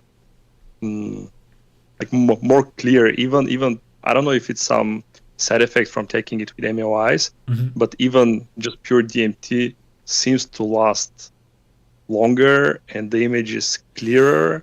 It's compared maybe to sitting in a regular cinema and then you go to a huge IMAX screen. Yeah. I don't even know how this happened, because in the beginning you're just a little bit scared and you kind of have like this tunnel vision. You're not really paying attention to the whole field of view that takes over your world. But once you relax, once you've, I guess, had a little bit more experience with it, it's turned into this really like an IMAX theater where you can. That's a great analogy. Yeah, and I would totally agree with that, mate. And I think I think that certainly my own experiences with DMT, I didn't get a breakthrough straight away. It seemed to build up to that over like the 6 or 7 times that I tried it until I got to that breakthrough. And I think part of that was just that this is like my brain unlocking the capability to have these experiences. Because I remember like my first experiences, it were like, I don't know, they weren't as cartoony and hyper vivid as what came later. And it seems like the more I go down this road, then the more sort of, I don't just to repeat the same word, like hyper vivid, the more sort of extraordinary these experiences become. And I think that's kind of really tied into what I said with these recent ayahuasca experiences. I feel like this is all these things are really coming together, whereby now like it's more like my whatever kind of substance I'm taking, I'm kind of very much getting into this just they just it's just much more vivid. I keep saying vivid. I'm kind of conscious of it, but I believe that as I've gone down this road, it's like unlocking areas of my brain and allowing me to experience things in a new way. So I think the IMAX 4D cinema sound thing is a very good analogy for it, because it's like watching on a black and white TV and then watching on this ridiculously immersive screen. I think that's a good comparison. I'm wondering if there are even more doors to open down the road. For example, Terence McKenna is famously saying that after many years of using DMT, he get to the point where he was able to make those hyperdimensional objects and shapes with his voice or his thought. What do you think about that? Yeah, I mean, I don't know if I'd heard that exact quote. I'd certainly heard the one where he was talking about the experiment at La Chichuera, where he was talking about singing the Philosopher's Stone into existence by hitting certain harmonic frequencies, and they would manifest something out of the sort of psychedelic space. This is where I kind of like, I don't necessarily feel the need for the psychedelic experience, the transcendent experience, to be physically here. I think it's just like I talked about earlier with love. I don't need my feelings of love to manifest as pink fluffy hearts, all around me. I think it's just enough that I feel it, and I think it's just enough that I can have an experience with DMT or with ayahuasca or with mescaline or whatever, and I can feel it. It's got meaning to me, and I think that's fine. And I don't think it's necessarily something to be, this sounds kind of a bit weird, but something to be understood. I think it's something to be felt. I think it's something to be experienced. I don't think there's a formula to it. And so I avoid, or, I think it's I think it's like kind of a waste of time to go too much in trying to comprehend it, because I think it's incomprehensible. I don't think we're supposed to comprehend it. And that's the kind of thing that I'm reminded of when I had these experiences, is that the universe is vast, consciousness is vast, it's all magnificent, I'm a part of it, and it's just awesome, and that's kind of all I need to know. I don't really need to understand it, just like I don't need to understand what love is or what family is. I feel it. I just feel it, and that's how it is. Some things aren't meant necessarily, or I don't think there's any value in having the formula of what family means. It just does. It just, family is family. That's it. Yeah, absolutely.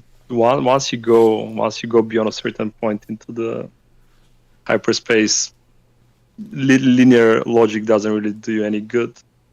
But even Terence is saying what you were saying, that knowledge, it's not a piece of information or a word or a formula. It's a feeling, because when you get into that experience, you just feel for a few seconds that you know everything about the universe, and you know how everything works. Even for those brief moments, you can't put it into English, obviously, but what you felt. And it's a weird thing though, because what I also feel often in those moments is I feel like I have a moment of clarity on the vastness of the universe, or the vastness of the amount of information that's out there, and that's what I understand. I understand how vast and how magnificent and how perfect and how beautiful the universe is. But I'm also kind of aware of, like, I'm also completely humbled by it. I'm sort of almost like on my knees, like a sort of, like a medieval monk before the sort of, before the effigy of Christ. Like, it's like, and that's a weird dichotomy to be simultaneously feel that you are one with this thing and one with all the knowledge and all the information in the world, and also completely in awe of it, because you are just like, holy shit, this is like, it's too much awesomeness. So and I think that's one of those kind of things whereby I say, it's, yes, you do feel like you have all that knowledge, yes, it does all make sense in that moment, But I think the fact that it is fleeting is kind of important, because that's part of our human experience. It's showing you something and you're learning something from it, but it's not yours to keep. It's just kind of yours to experience again. I don't even think that one would be able to live their normal lives if they were able to keep any of that knowledge. I just think it wouldn't be compatible. And if you think about it, you don't get to remember. You don't really get to remember most of your life. You don't remember your birth. You don't remember what was before that. I don't see a reason, and I don't put too much stress about remembering that experience. It is just something that happens your everyday life. It just happens. And the DMT flash is just another thing that just happens. Just enjoy it for the moment and keep moving on in this universe. Absolutely, mate. Good stuff. I'm gonna move on to another call because I've got a few more to deal with before I wrap this stream up. But awesome speaking to you, mate. Have a good day. You too, dude.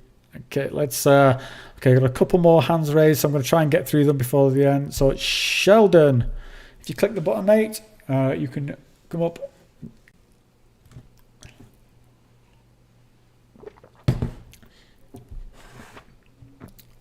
Hey, thanks for having me up. Can you hear me? Yeah, I can hear you loud and clear, Sheldon. Okay, awesome. Glad this thing is working. Yeah, so I've got a quick question. Kind of ties into the last person who was talking. So do you have any experience with vaping DMT in the form of vape juice, like dissolved in vape juice? Yes. It's something that I and my friends have done and have found to be easier than the emesh. Mm-hmm. But I really don't have too much experience with it, so I don't know like how long it lasts in solution, if there's any other factors. But just a couple of quick comments for the last speaker. I have found that way to be far better for asthma. I actually have asthma, and just vaping DMT raw definitely triggers asthma, but the vape solution doesn't. So that might be something to look into. And then obviously there's intranasal DMT, which requires a specific preparation, but has been done with some success. And obviously boofing is great. I'll take your word on that one, mate. I probably am going to try it at some point. I've never boofed anything. But then with the MAOI with Syrian Rue, I'm curious how much Syrian Rue you used and didn't find it to work, because I'm planning to do Syrian Rue and vaped DMT tonight. Right. Okay. So when I did it for Ayahuasca, where it did work, I think I was doing like 4 or 5 grams as a tea. So I was like boiling it up and making a tea out of it, and yeah, that worked fine. And then it was only through talking to Minty, who he does much smaller amounts of Syrian Rue. I think he was talking about doing like 1.5 grams or even like a gram. And I was thinking, shit, am I completely overdoing it here? Am I taking too much? So I tried it when I've been trying these MAOI vaping things. At first I tried it with a gram of Syrian Rue. Didn't get anywhere with it. And then I've each subsequent time, I've just been upping it by like half a gram, so like 1.5 grams, 2 grams. And then I was just thinking, maybe just like that 4-5 grams is just what I need to take. So that's probably what I would do next time, unless I manage to get hold of some of this harmless extract. The sensible thing with it is always to start small and work your way up. I know that's a bit pesky with something like when you're doing these MAOI vape experiences, because you want to get a result. You want it to do the thing you want it to do. The reason I took 4 grams when I went for the Ayahuasca route is that was the dosage that I read online. I think I went on Erowid or something, and that was there were articles there which said that to get the MAOI effect is like 4 gram dosage. I'd encourage you to read your own thing there. I think Minty would disagree. He's got a much, or at least he's got a much lower tolerance, so he would sort of advocate for lower dosages. But yeah, that's where I got that figure from. I didn't just kind of make it up out of thin air, but some people have found that they need much less. Yeah. Well, were you getting any psychoactive effects from the Syrian Rue in and of itself? Yeah, I definitely felt it. So I again, this is going back to when I did Ayahuasca. I took the Syrian Rue, as a tea, and then I think I waited about 45 minutes to an hour, and I was feeling a certain I think the best way to it is like a certain drunkenness to it. There was a sort of a heaviness to my head. I felt a little bit sort of sluggish, and I did farm ayahuasca. I think I did it before I did ayahuasca. I might be messing my timeline up, but certainly before I went to the Amazon and sort of got my ass kicked by ayahuasca. But I now recognize in ayahuasca that feeling of when it comes on this same MAOI drunkeniness. They call it the mariachian.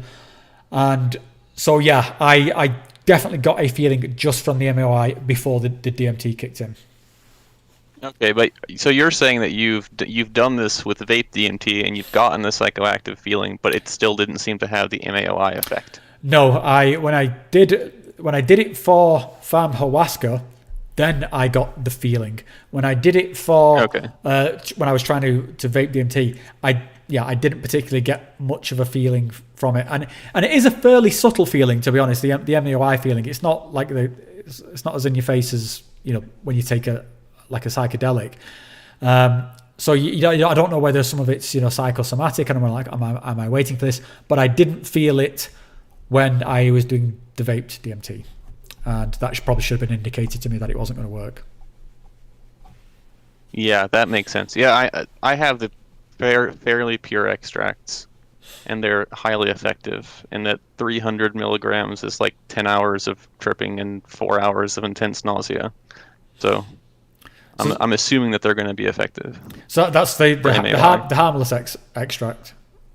Yeah, that's harmless extract. It's like full spectrum extract. I would say if you're taking it and you are feeling it, then I would say, yeah, that's probably going to have the MAOI effect. Yeah, and then real quick, the last thing, what's your take on the difference between like the emesh and the vape juice solution, as far as reliability or how long it will last in that solution? Do you have any information on that? It seems to be a newer phenomena. Yeah. I think it's just one of those things where the technology's caught up a little bit, and also people are doing a lot of more experiments. So I think it's just one of those things. It's like the two things have come together of knowledge plus technology. I do both. I've got one of the little cartridge things. I make my own cartridges and do it that way. And I've posted a few videos with sort of me and Rachel doing this, and I think that's a great method. You can make some of these e-juices very strong. The emesh is still I see as my primary tool for a couple of reasons. One, I really like the fact that it's precise. Like, this is what you don't get with e-juice. Like, if you make a batch of e-juice and you take a toke of it, like, how much have you taken? Again, maybe it's not important to you. You don't know the exact milligrams that you're dosing at all. So I think I'd say that's less important with DMT. I would say it's super critical with 5-MeO DMT, because 5-MeO DMT, you want to know exactly what you've taken, because the dosages are minuscule. And I don't even know whether you can do 5-MeO DMT mixed with e-juice, but this is why I like the emesh, because it does DMT, the exact dosage ones. I can dial in, like, do I want this much of an experience or that much of an experience, or like the ass kicking experience. I can dial it in and it will deliver exactly that very easily. I also can do the same thing with 5-MeO DMT, and again, these dosages are tiny in that point, so you want to be very precise with it. And one thing I'm going to be testing out with it coming up soon is vaping 2CB with it. So again, you can do that on this emesh, and I don't know whether you can. That's interesting. I don't know whether you could do that in an e-juice thing. The benefits of on the e-juice side is that it's sometimes you don't want to fuck around with the emesh. You just want to have a batch of stuff. You don't need to reload it. If you can just chug away at it until you get to where you want to be. You can also then, I think it's easier to maintain these kind of social doses, where you can still be, not necessarily going to having a full breakthrough every time. So it's a bit more like Changa, or at least how I use Changa. So I think the kind of the answer is that I think these are both tools in the toolbox, and I use them at different situations, and I would recommend people to have both. I think I would say that for ease of use, I would agree that the e-juice thing is probably trumps the emesh for ease of use. but in terms of accuracy and sort of that one shot, like you know where you're at. That's where the emesh is. Right. It's like a sniper rifle versus a kind of like a blunderbuss. So Yeah, that makes sense. What's your reasoning for wanting to vape 2CB? Just that I'd heard, I'd never even known that was a thing, and I read somewhere, I think it was somewhere on Reddit, that you could get 2CB powder and vape it, and it would have a different characteristic to the oral 2CB, which kind of in the same way that sort of Pharmahuasca has a different characteristic to vape to DMT. And then just as kind of in conjunction with me reading that, I came across a vendor that was supplying 2CB powder rather than the pills, which I'd sort of seen previously.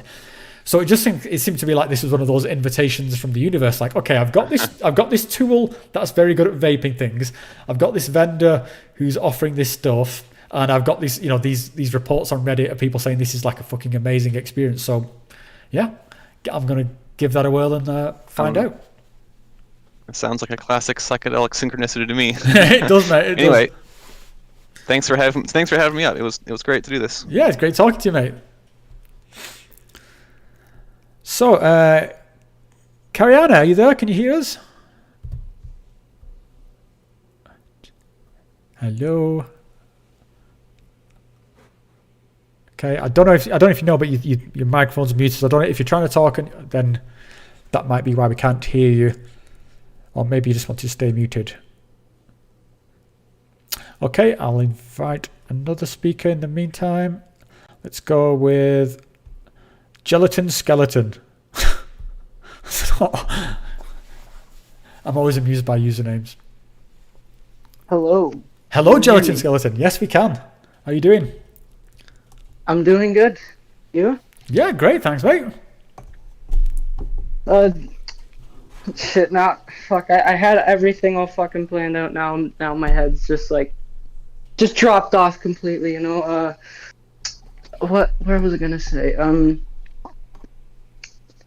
I guess I could start out by just saying where I am and all that, just to get my mind in place. I've been doing mushrooms for quite a while, like smoking weed since before then, but first time I did mushrooms, it was fucking insane. The mushroom straight up told me everything is a rhythm, and literally not even 2 years later, I learned literally everything's a rhythm, fucking pitch, the way you talk, it's all rhythm. It's crazy. It's a crazy revelation, but and then what else have I? Oh yeah, another thing I've experienced, I guess, is frickin' what was it? Oh shit. I'm sorry. Well, no worries, mate. Let me just comment on what you just said about things being a rhythm, because I think this is quite a common sort of insight of this feeling of the kind of the frequency of life, and you get this kind of synesthesia of that you realize sound is a waveform, and energy is a waveform, and matter is a waveform, and the universe itself is going through its own cycles, and all this stuff comes together. And I think I can definitely relate to when you're saying, talking about things being a rhythm. And that's one of the things that comes across a lot with these traditional ceremonies that I go to, because there's a lot of rhythm there in terms of sort of traditional drumming, and even the sort of the chanting that the shamans do. It takes on this very sort of rhythmic thing. And then when you're having these experiences, you see it, you feel it, you fully understand this concept of that you are like a waveform radiating out from the beginning of time going forwards, and it's kind of like it's part of this sort of awesomeness. So yeah, I think it's a great insight, and I would totally agree, dude. Yeah, it also kind of hit me even more hard, because I play music, I do music on this. Well, I haven't made any proper songs yet. I just sort of play music and just for fun right now, I guess. But one time on mushrooms, I heard this crazy sound. It was shit. The best way I can describe it is it's the THX logo. You know how it like it like all goes and like right into like into one note. Instead of just going into one note, it just kept going and like over time you could hear certain chords come out and it'd go dissipate, come back. It is so beautiful. But I think I remembered my question now. I'm looking to get into DMT. So the way I've always been, like, of course I guess not always, but like just like my mindset towards things usually like if you're gonna do something you gotta commit or just don't, like full send or no send. I guess you've seen Breaking Bad, no half measures, that type of thing. Yep. So yeah, I'm just wondering, like, if I'm doing DMT, whether it be vape, smoke, orally, whatever, boofed. I'm not boofing, but fucking I'm just wondering, like, what would a good starting dose be? Because like part of my brain is just like, oh yeah, just go for the breakthrough right away, just get it over with. But at the same time, like my brain's also like, yo, just chill the fuck out. You take it slow, you know, like kind of like in a bit of both worlds. You know what I mean? Yeah, I would say, I would say start with something small-ish. I mean, I think when I first did it, I started with about like 25 milligrams. So I knew like the breakthrough dose was kind of like 50 milligrams. That's what was, everyone was saying online. So I wanted just to sort of test the water and start with 25 milligrams. And the cool thing about DMT, vape DMT, which, the psychedelics don't really have, if you want to test the water, say with something like mushrooms or acid, you have to take some and wait 30, 45 minutes an hour to know where you're at. DMT will tell you within seconds exactly where you're at, and you will know, so starting small is not a big hurdle at all with DMT. You can start small, and trust me, mate, 25 milligrams of DMT will blow your fucking head off in terms of how, like, you will... When I first did it, I was like, shit, now I understand what a psychedelic is. Even after taking psychedelics for 20 odd years before I took DMT, like, I was like, holy shit, the difference between something being trippy and this kind of complete reality swap is, I mean, it's absolutely ridiculous. And you can get... like, even if you take, say, like a 20, 25 milligram dose of DMT, I guarantee it will probably be trippier than anything you have ever experienced to that point. You will just fucking... geometry just starts pouring out of the ceiling. Like, even way before you even get to the breakthrough, it's fucking bonkers. Right? And I think it's bonkers in an amazingly cool way. So do not feel bad about jumping in. I'm jumping in at the small end. I would say... build up small, get your, and like I talked about with one of the early calls, I actually think that there is an unlocking process that goes on here. So I think jumping in straight away at the deep end doesn't necessarily get you what you want anyway. Just find your feet, build your way up. And like I said, this is like a 10-minute experience. So you don't have to wait long before you you retry it anyway. If you try it with the 25 milligrams and think, oh, okay, I think I could go further with this, then go for it. You 10 minutes later, you just retry it. So it's not got the same kind of time-gated hurdles as something like mushrooms. It's like, an hour and a half into, it's like, oh, I'm not quite where I wanted to be. Oh, well, I can't be asked taking more. Now it's like, fuck it, just go for it. Just do more. Yeah, and then I guess another question regarding, I guess more ayahuasca. I don't... as of right now, because COVID's going on and shit, I see Peru's like the worst affected country, at least from what I've been reading, worst affected country by COVID. So right now, that's not on the agenda. But I was thinking, like, because since I've never had any experience with any form of DMT, I was thinking like maybe I could try something more local, homegrown. I'm from Canada, so like somewhere, I guess. Just somewhere close, But I don't know exactly what to look for in a good ceremonial set. Obviously, you need like, I'd look for a well-reviewed shaman, I guess. But I just want advice, basically. I don't know how else to put it, you know. Yeah. I think a good resource that I used for finding sort of retreats and shamans is the website Advisor. And there you can sort of pick things by geographical location. So you can say, I want to do a retreat here, and it will give you a list of the sort of, you know, anyone who's available in that area, as long as, you know, they're subscribed to the site. But Advisor is a really well-known site within the ayahuasca community. I think pretty much every practitioner that I'm aware of is on there.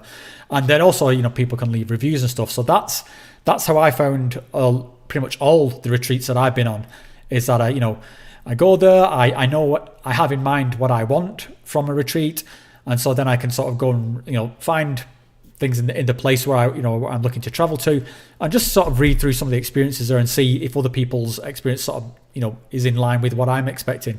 So yeah, check that website out. Other things I would say, just, you know, places like the ayahuasca subreddit is great. Just post on there, say you're looking for, you know, a practitioner within this area. Has anyone got any recommendations? Or also just, you know, post here on Discord and sort of see if any of the other guys here have got any experiences you can point to. Yeah, I guess I'll check around everywhere, because, like, you know, I guess there's not too much of a shortage on resources, you know, internet and shit. But I just add in one thing just in regards to Peru, because I mean, you're absolutely right in that Peru is one of the worst hit countries by COVID, and that was certainly something that was on my mind when I went there. The regions where you go to do these ayahuasca retreats are not necessarily are not the worst hit. You tend to be going to quite remote locations. If you're going to Lima, I mean, you do pass through Lima, but you're within the airport. But yeah, Lima as a city is very badly hit, and that's where most of the statistics are coming from in regards to COVID. Once you get out into the jungle areas, yeah, it's no worse than sort of anywhere in Europe or like the North America. So just keep that in mind. Yeah, I'll keep that in mind. But I guess another thing regarding that is, like, part of me is also worried if I went to Peru that I'd unknowingly carry COVID and bring it to one of the one of the tribes, not uncontacted. They're giving out tourist things. One of the tribes, you know, like I just feel really bad about that, because I know I've studied, or at least I've known from history what I've learned through.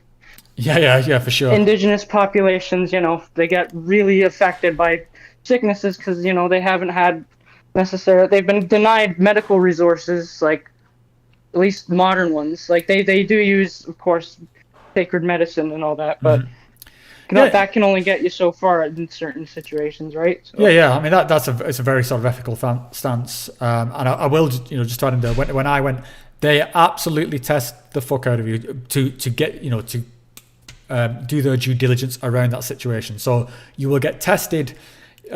Firstly, when you get on the plane to go there, you will have to show those kind of results when you get to Lima. And then when I got out into the sort of into Iquitos, which is where the sort of the launch pad for the retreat I went on, I got tested again. In the retreat center tested me before they let me get on the bus to go to the retreat.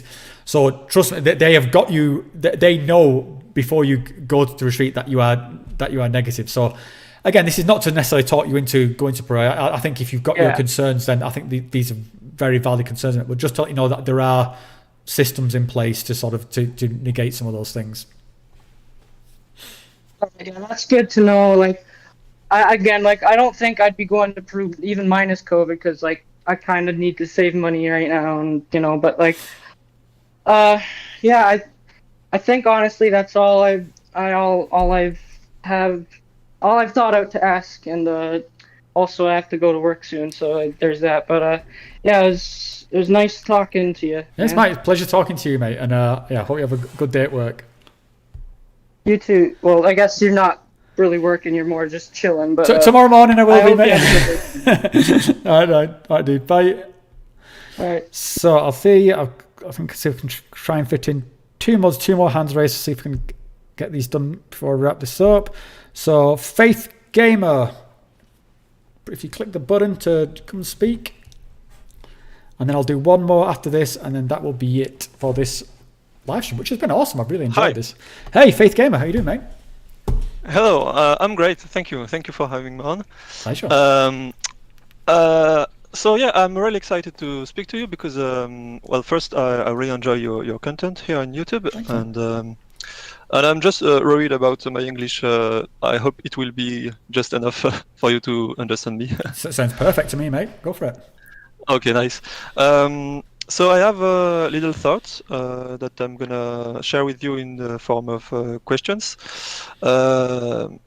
So maybe I give a little bit of background about me so you can understand my question a little bit better. So I spent like 1 year taking psychedelics, and it was like 6 years ago, and it ended up pretty badly. I'm not gonna speak a lot about this, but I had like loss of ego experience, which I had trouble dealing with, and well, that's where I come from.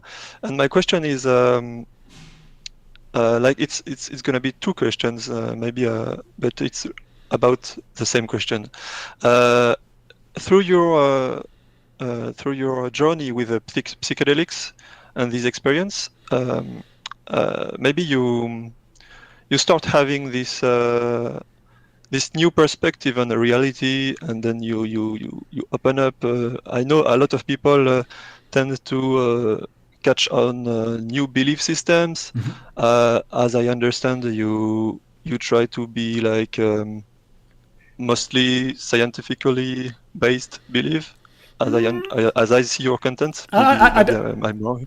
I don't know. Yeah. I don't know if I'd go that far, but carry on with your comments. But my question is, how do you deal with the fact that how do you integrate these new perspectives that you get on your trips, on your daily life, knowing that psychedelic experience is really intense, and then there is a up and there is a down, and then you sort of come back from it with a new insights.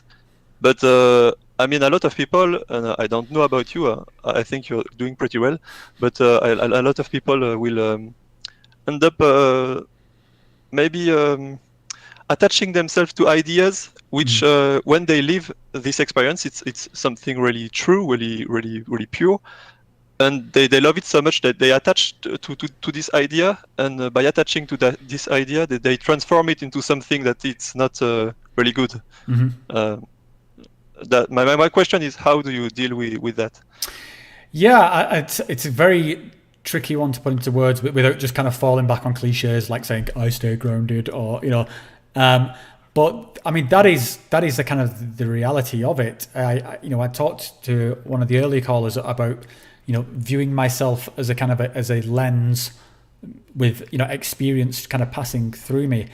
And that's really, I think, the way you've got to be regarding these experiences. Because what's going on within one of these deep psychedelic experiences is so extraordinary. Like, I mean, that word extraordinary, it's beyond comprehension. That I think if you try and drill down into it and try and look for the formula, for the code, for the try and make sense of it in that way, I think I don't think it's the end result is particularly healthy. And this is something I've talked around about people who have these, who go down these kind of wormholes on my channel. It's sort of famous ones being sort of like Conor Murphy, who starts going on around stuff like believing this and believing that. And the way I say things is that just let those things just pass through you, because believing that you are a starseed or an alien or the Jesus reincarnated, it doesn't make any difference to your day-to-day experience as a human being. Like, that you are a human being, that you are having this experience. You can absolutely bask in the amazingness and the wonder of these experiences, and I do not deny a single thing about what is going on with these experiences. And this is why I disagreed a little bit when you said that I'm kind of science, because I don't know if I am. Okay. I mean, I do. I think science is a thing, and I firmly, for want of a better word, like believe in science. I'm not anti-science at all, but I don't think it's the be all and end all, because as I've talked about earlier, science does not have any particular say or explanation or any value in my human experience of how much I love my wife and kids. It just doesn't. Science has got nothing to do with that. At some point, you have to start having a relationship with the unexplainable, with the ineffable, like with love, with the transcendent, with these psychedelic experiences. And that's where I put psychedelics. It's like it's in the same ballpark as love. I cannot explain love. It's just a fucking thing I feel. It's amazing, and it makes my life better.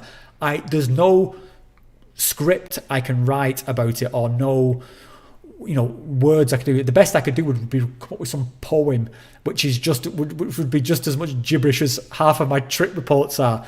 But you're using kind of fluffy poetic language to try and communicate something. And so that's the kind of that's how I view something like these psychedelic experiences, in the same way that I view emotional experiences. They're something which moves through you.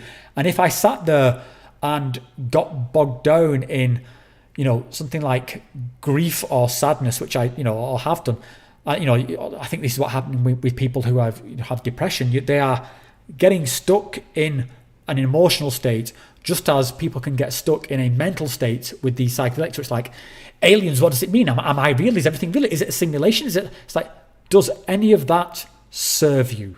Does any of that make your life better? Like, so what? Let's say it's absolutely 100% true that a wormhole has just opened in your brain to the DMT dimension. So fucking what? Like, how does that have any benefit to your human experience? And that's the experience that I know I'm having. So that's where I ground myself in, like, what's a benefit to me. And it doesn't mean that I'm not blown away or disbelieving or dismissive of any of these things, of the science, of the transcendent, of the sort of the spiritual. I try and integrate all of it. I try and that's how I live my life as someone who is moving through this experience of being a human being. And I think for those who get lost in those kind of psychedelics, those it's the code, it's a simulation, I think there's a reason that there is a kind of a cliched archetype of what a kind of basement dwelling conspiracy theorist looks like, and it's because it looks like someone who's an unhealthy human being. It looks like someone who's detached from reality. Sure. So I hope that kind of answers the question. It's been really insightful. Thank you. And but I think it's not contradictory with science what you just said. No, I don't think so either. This feeling when you speak about love and things like that. I mean, one could argue that this is chemicals in your brains, and that fits with your experience. That you could explain it in many ways, but it's not contradictory with science. I mean. Yeah. So, but I think the difference there is between there is an objective and a subjective. So, I don't know too much about the science of love, but presumably you could put electrodes, do like an MRI scan on someone's brain, or you could measure the amount of hormones in their blood, and you could say, I can tell that this guy's in love because of this piece of data. And you go, okay, well, that explains fucking nothing. That's got nothing to do with my subjective experience. It doesn't, like, can you it doesn't quantify anything. It's a piece of data. It's a fascinating piece of data. But it doesn't, there's a difference between the objective and the subjective.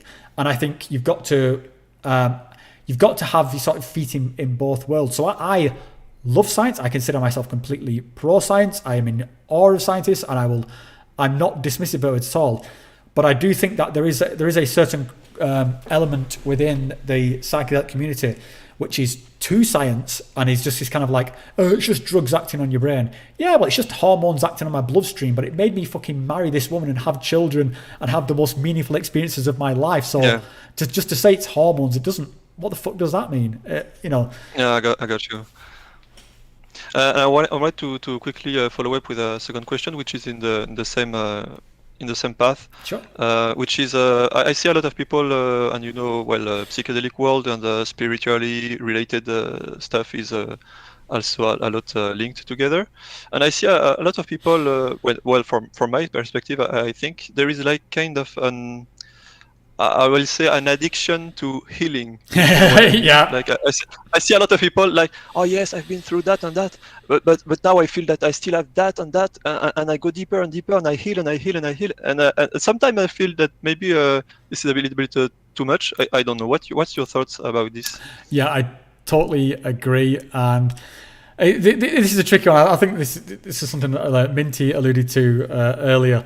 But yeah, me and Rachel, we've been on retreats where we've sort of noticed that kind of phenomenon. We refer to it as pain porn, that people are constantly looking to find something so that they can heal from it, because it does feel good to heal. And then there's a catharsis to having one of these healing experiences and sort of having a good cry about it and then being able to, go on Instagram and oh, sorry, that was just my doorbell in the background. Yeah, go on Instagram and go on YouTube and talk about it. And I don't want to be a hypocrite here, because that's exactly what I've just done. But I do think that the pendulum can swing a bit too far that way, where people are dredging up anything in order to heal from it. Oh, I'm just gonna get 1 second. I'm just gonna have to get my doorbell. 1 moment. Okay. I got it.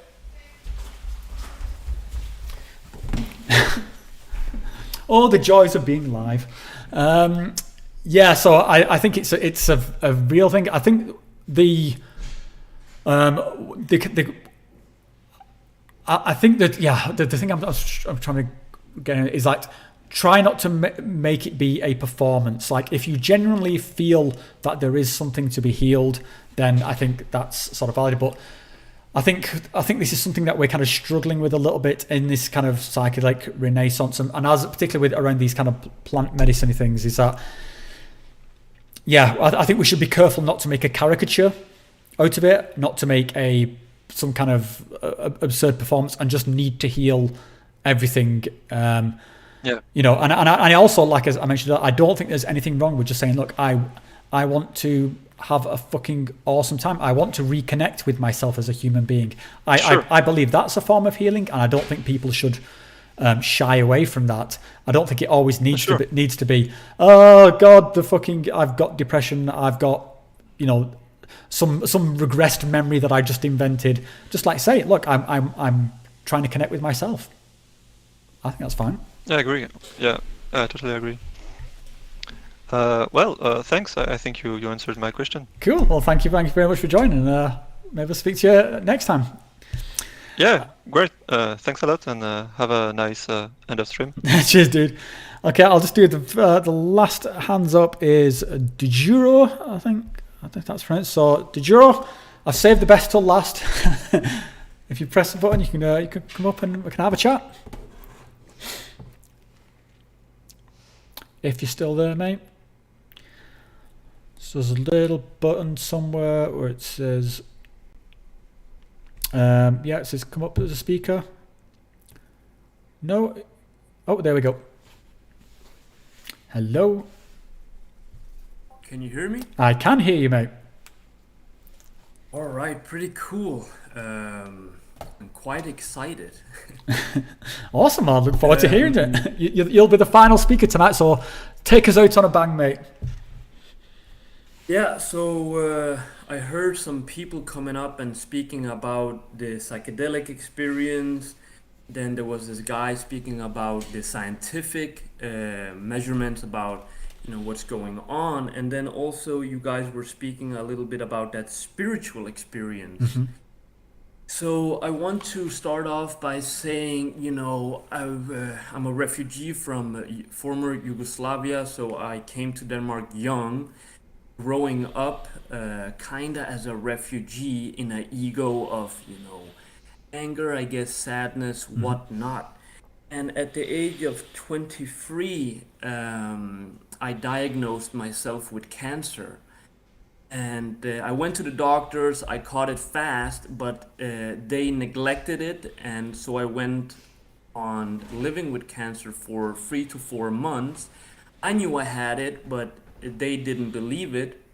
Anyways, I ended up living with cancer for a year. And this cancer spread out through my body, getting up and becoming a stage 3, which metastasized in the lymphatic nodes.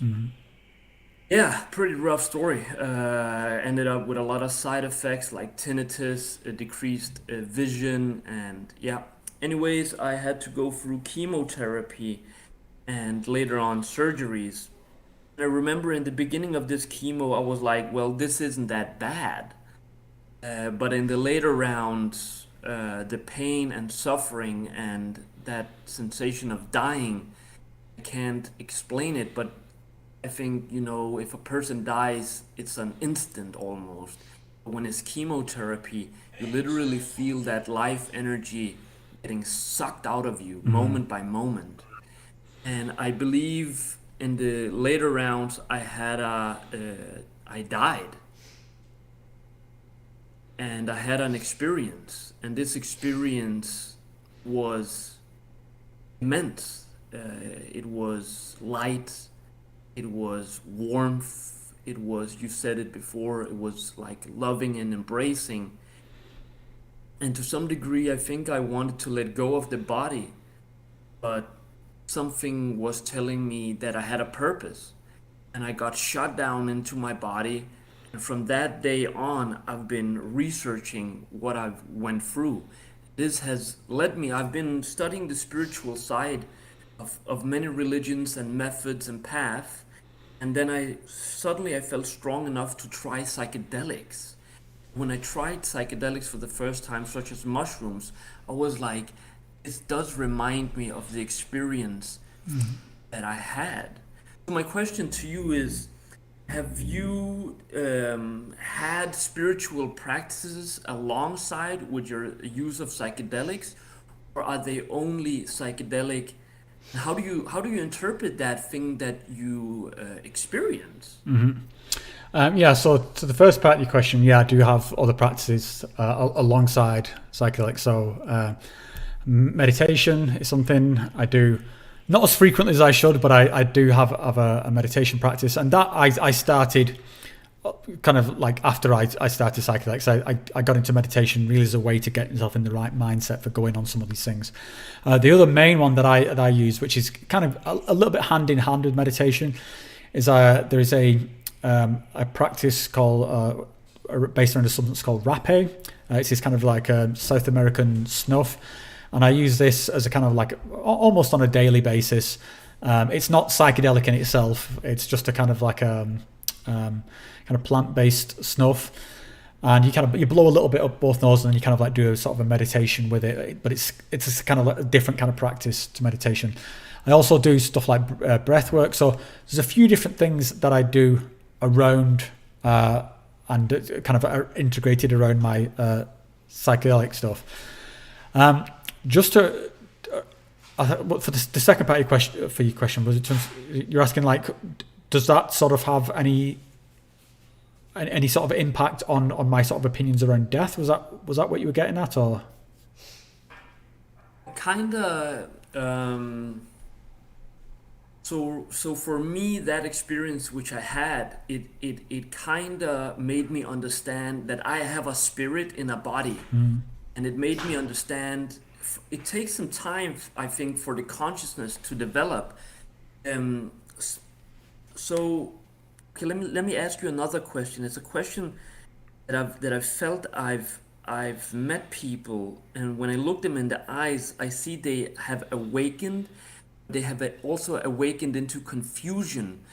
So, do you think that when you take these psychedelic drugs, if the consciousness or the soul is not ready, you can be blasted through the gates and literally, maybe become scared of that experience, which is not material. It's like otherworldly. So do you think there's a preparation that has to be there, or is everybody able to extract knowledge from entering into that other dimension?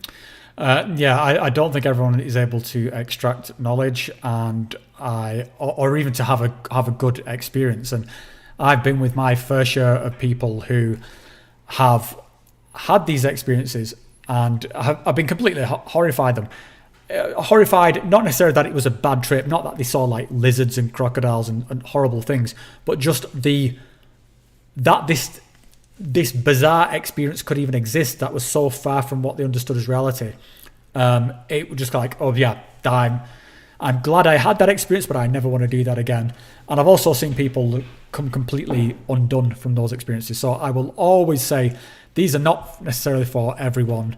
And I don't say that as any kind of like heroic thing, because the fact that I didn't come undone is not really my doing. I rolled the dice and luckily I came up with a positive experience and I can use these things in a positive way.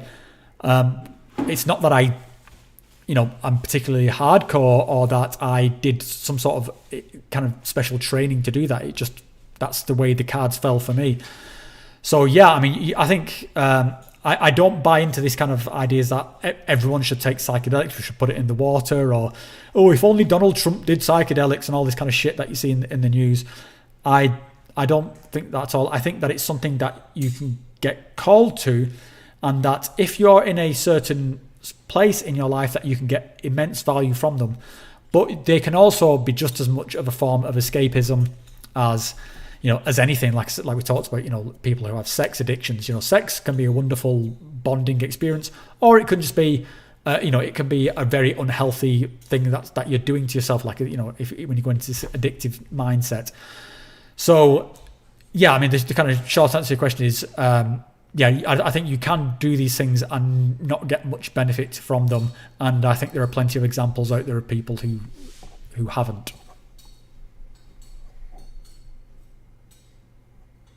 Yeah, because I have friends which have taken these things, but they seem to do it in a way, in parties and in social things where they're almost they're not able to let go of themselves to get that full experience of what I call them sacred herbs or sacred medicine. Sure. Because it allows us to disconnect from the perception that we have. Like, I mean,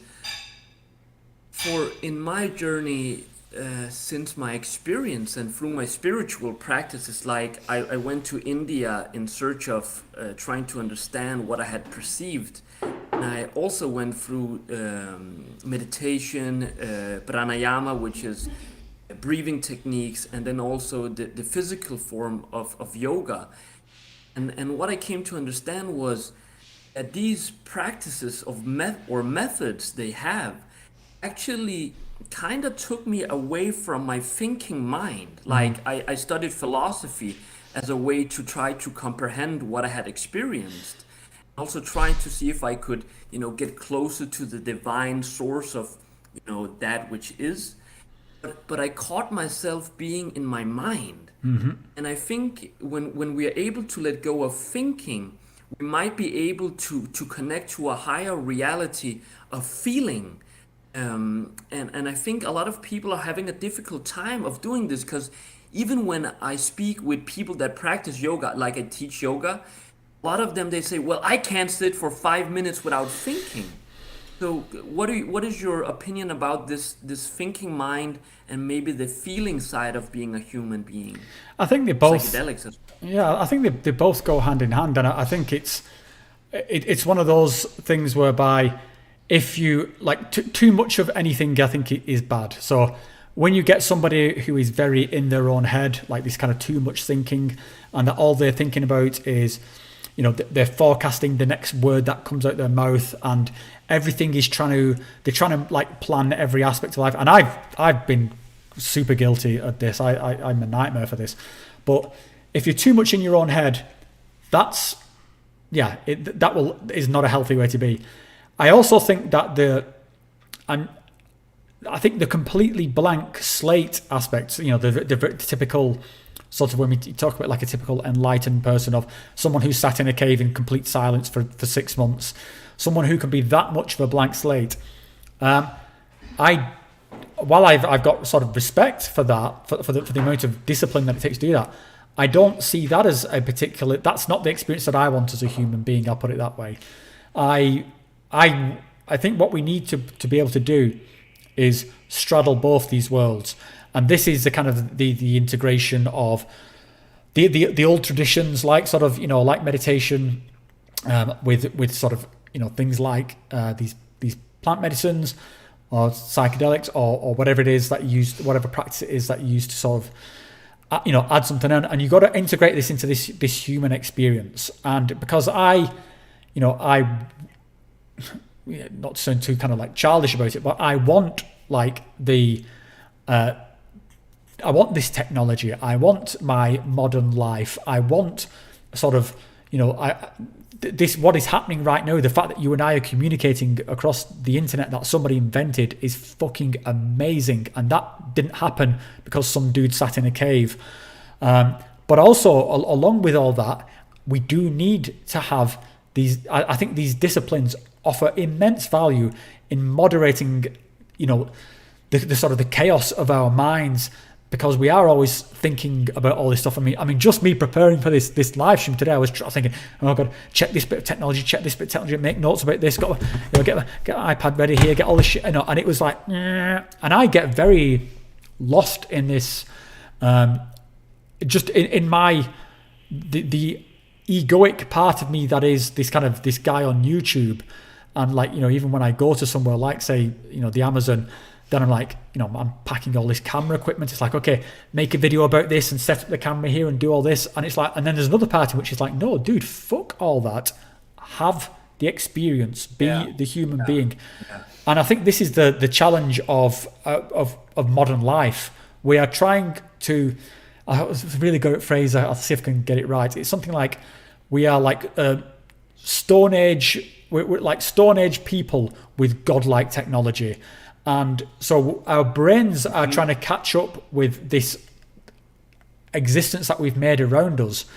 And and I think the key to blending these two things together is these disciplines. I think, so disciplines of things like meditation, breath work, having some kind of,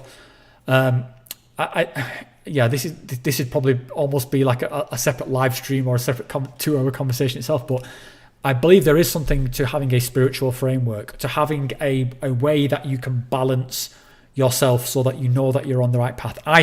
This is what I think spirituality is. I think spirituality is when you feel aligned and when you know that you're on the path that you have set yourself to your highest ideal. And that highest ideal can be anything. It can be the best version of Rob, or it could be Jesus Christ. It can be whatever you want it to be. That's that's up to you, whatever your highest ideal is. And you feel it when you are not aligned. When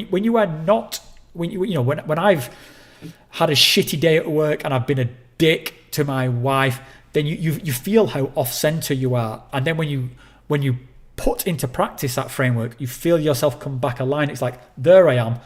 Now I'm making progress. Now I'm going forward. That's spirituality. I don't think spirituality is reading the Bible. I don't think it's just. I don't think it's just reciting some mantra just for the sake of it. I think it's whatever it is for you, which could be the Bible, but it's your thing that aligns you to your highest ideal. So I think when we merge all those things in together, our existence as a human being, our spiritual stuff, our emotional stuff, the transcendent, we put it all together. I think that is the integrated human being that I would strive to be for myself. I don't think I'm anywhere close, but that's where I'm aiming. And I think as long as we take baby steps in that direction, I think that's the progress I would like to see. I think you're spot on, Rob. Like in the connection with the technology that we're having, it can be used for, technology is not bad. No. And technology is neither good, I guess. It depends on the human who is using it. I think we have, like, through this fast evolution that we're going through in these times, like through these, like, what, 25 years, technology has exploded to such a degree that I believe our nature isn't able to comprehend how fast it's evolving. Yep. And I think a lot of people are losing themselves in this egoic race. From my experience, we have become a little bit externalized. We are looking for joy and happiness through the external, and maybe we have become a little bit disconnected from our internal sense of I, like, who am I, and why am I, and what do I want, and why am I acting like this, a person which I am not in this connection. And the way you said it with the spirituality grind into everyday life, like, religiously, a lot of people can read a book, but if you're not doing it by your own interest and love, or understanding what is compassion, and understanding that compassion is also a thing we have to practice. Like, I've been having to practice being kind. Being kind, maybe first of all in my own mind. How do I speak to myself? Yeah. And then later on, how do I speak about other people, even just in my own mind? And when I came out of being, in Christianity they call it sinful, and I'm not a Christian, I just study a lot of these ways and try to practice. I came to understand, well, I just became a lot happier by not even producing negative stuff.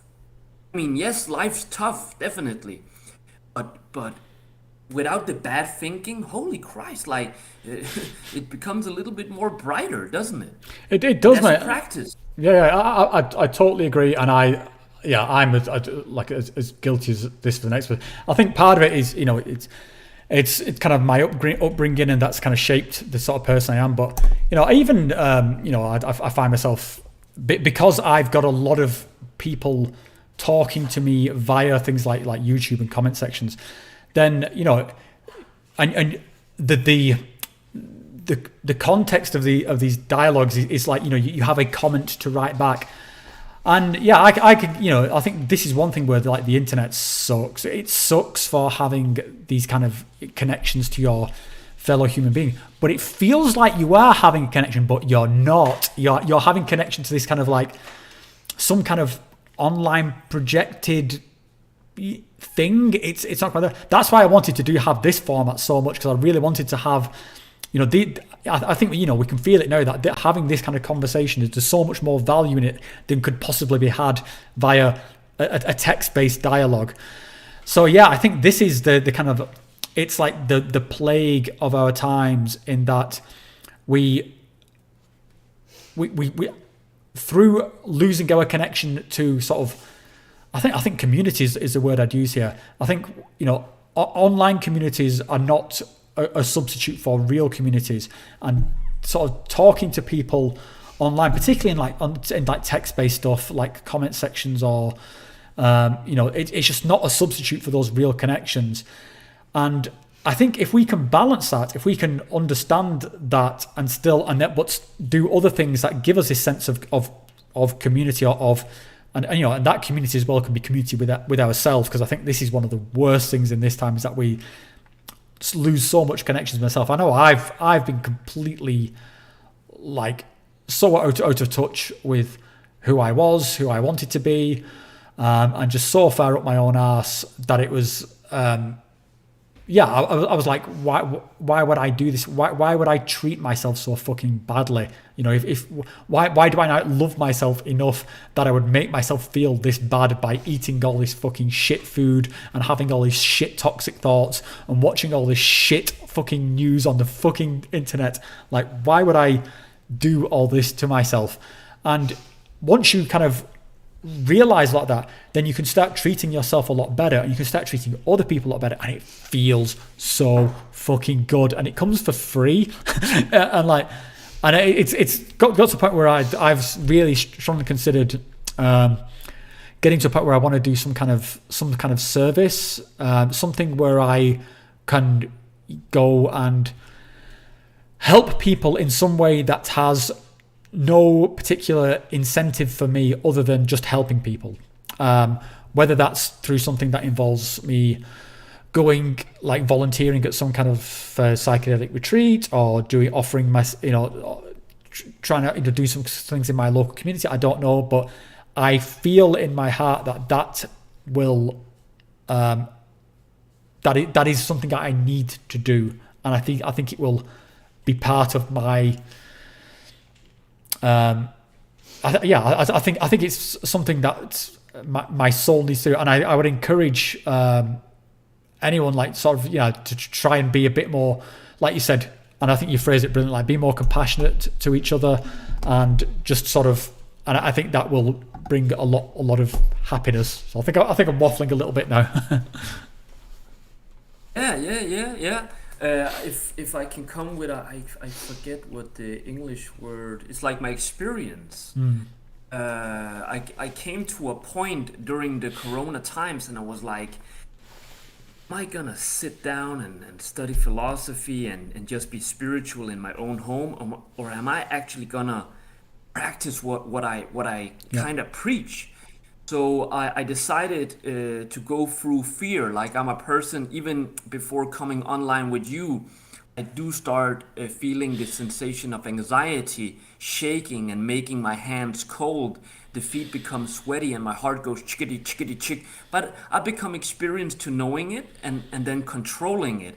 But it did take a lot of courage to break through that veil of understanding, well, okay, I can either let this thing control me, or I can try to go through it. So where does it come from? Yeah, like economically, life has been very difficult for me. But in regards to everything else than the economics, I think it's because I feel things. Like, I cannot sell my soul for money. If I get pain from it, or depression, or I'm just surrounded by negative people, or even become stagnant, I suffer, and I'm not allowing myself to suffer, because I feel that when we're in this state of joy and happiness, the way we can propel in consciousness and just manifest things in this reality is beyond when we are in the hurdle of loneliness and whatnot. There is this, I study, like I said, I study a lot of the also the mystical path, and in the Kabbalah, which is a Jewish mysticism, they say, as above so below, as within so without. So what they're saying is that reality, even the reality of me staring into the screen and speaking to you, is a reflection of my heart and consciousness, which has allowed me. And I was actually, before knowing about you, this is the first time I actually watched your videos just a couple of hours ago.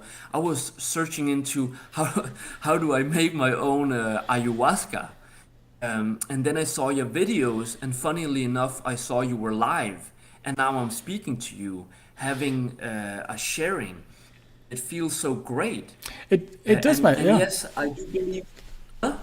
Yeah. I mean, it does, and this is kind of like what I was kind of saying before. Like, this is where, like, I think the technology aspect has allowed this, and it's great. And to be honest, mate, I just want to say, just before I forget, thank you like so much for taking the time to dial into this conversation, have this conversation, and share your story. And I've got so much respect for, like, the story that you've been into, that, like, the struggle that you've been through, and how you can be so open and have such clarity about what you've been through, which I'm sure was a very traumatic experience.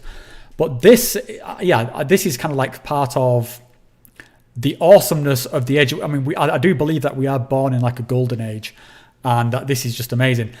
And yeah, if we can pull this off, if we can blend what we have now and update our kind of like monkey operating system, and incorporate the lessons that came from before us, from all this kind of lineage which we seem to have forgotten about, and also incorporating, because I think we here in the West, we think of ourselves as very sort of advanced civilizations, but yet there's things going on in the jungles of South America which are a kind of spiritual technology, which is light years ahead of where we are.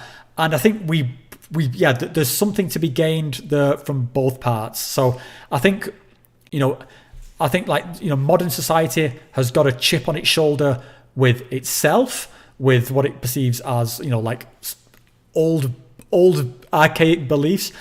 And I think really, if we open ourselves up to all these things, I think something amazing could happen. So I'm optimistic that that's the direction we're going in. I think there'll be a lot of fuck ups along the way.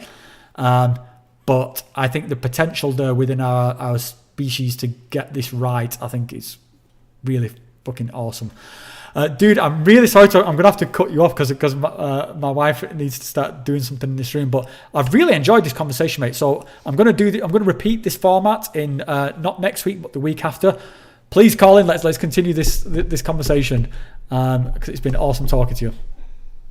You too, Rob. Thank you for having me on. My pleasure, mate. So thank you for coming on and sharing the story. So guys, I'm gonna wrap it up now. I think I got through everybody who raised their hand. This kind of went on a little bit longer than what I expected, but I've had awesome fun. I really want to say a big thank you to everyone first of all, anyone who's even watched this, especially those who came up and shared their stories and asked questions.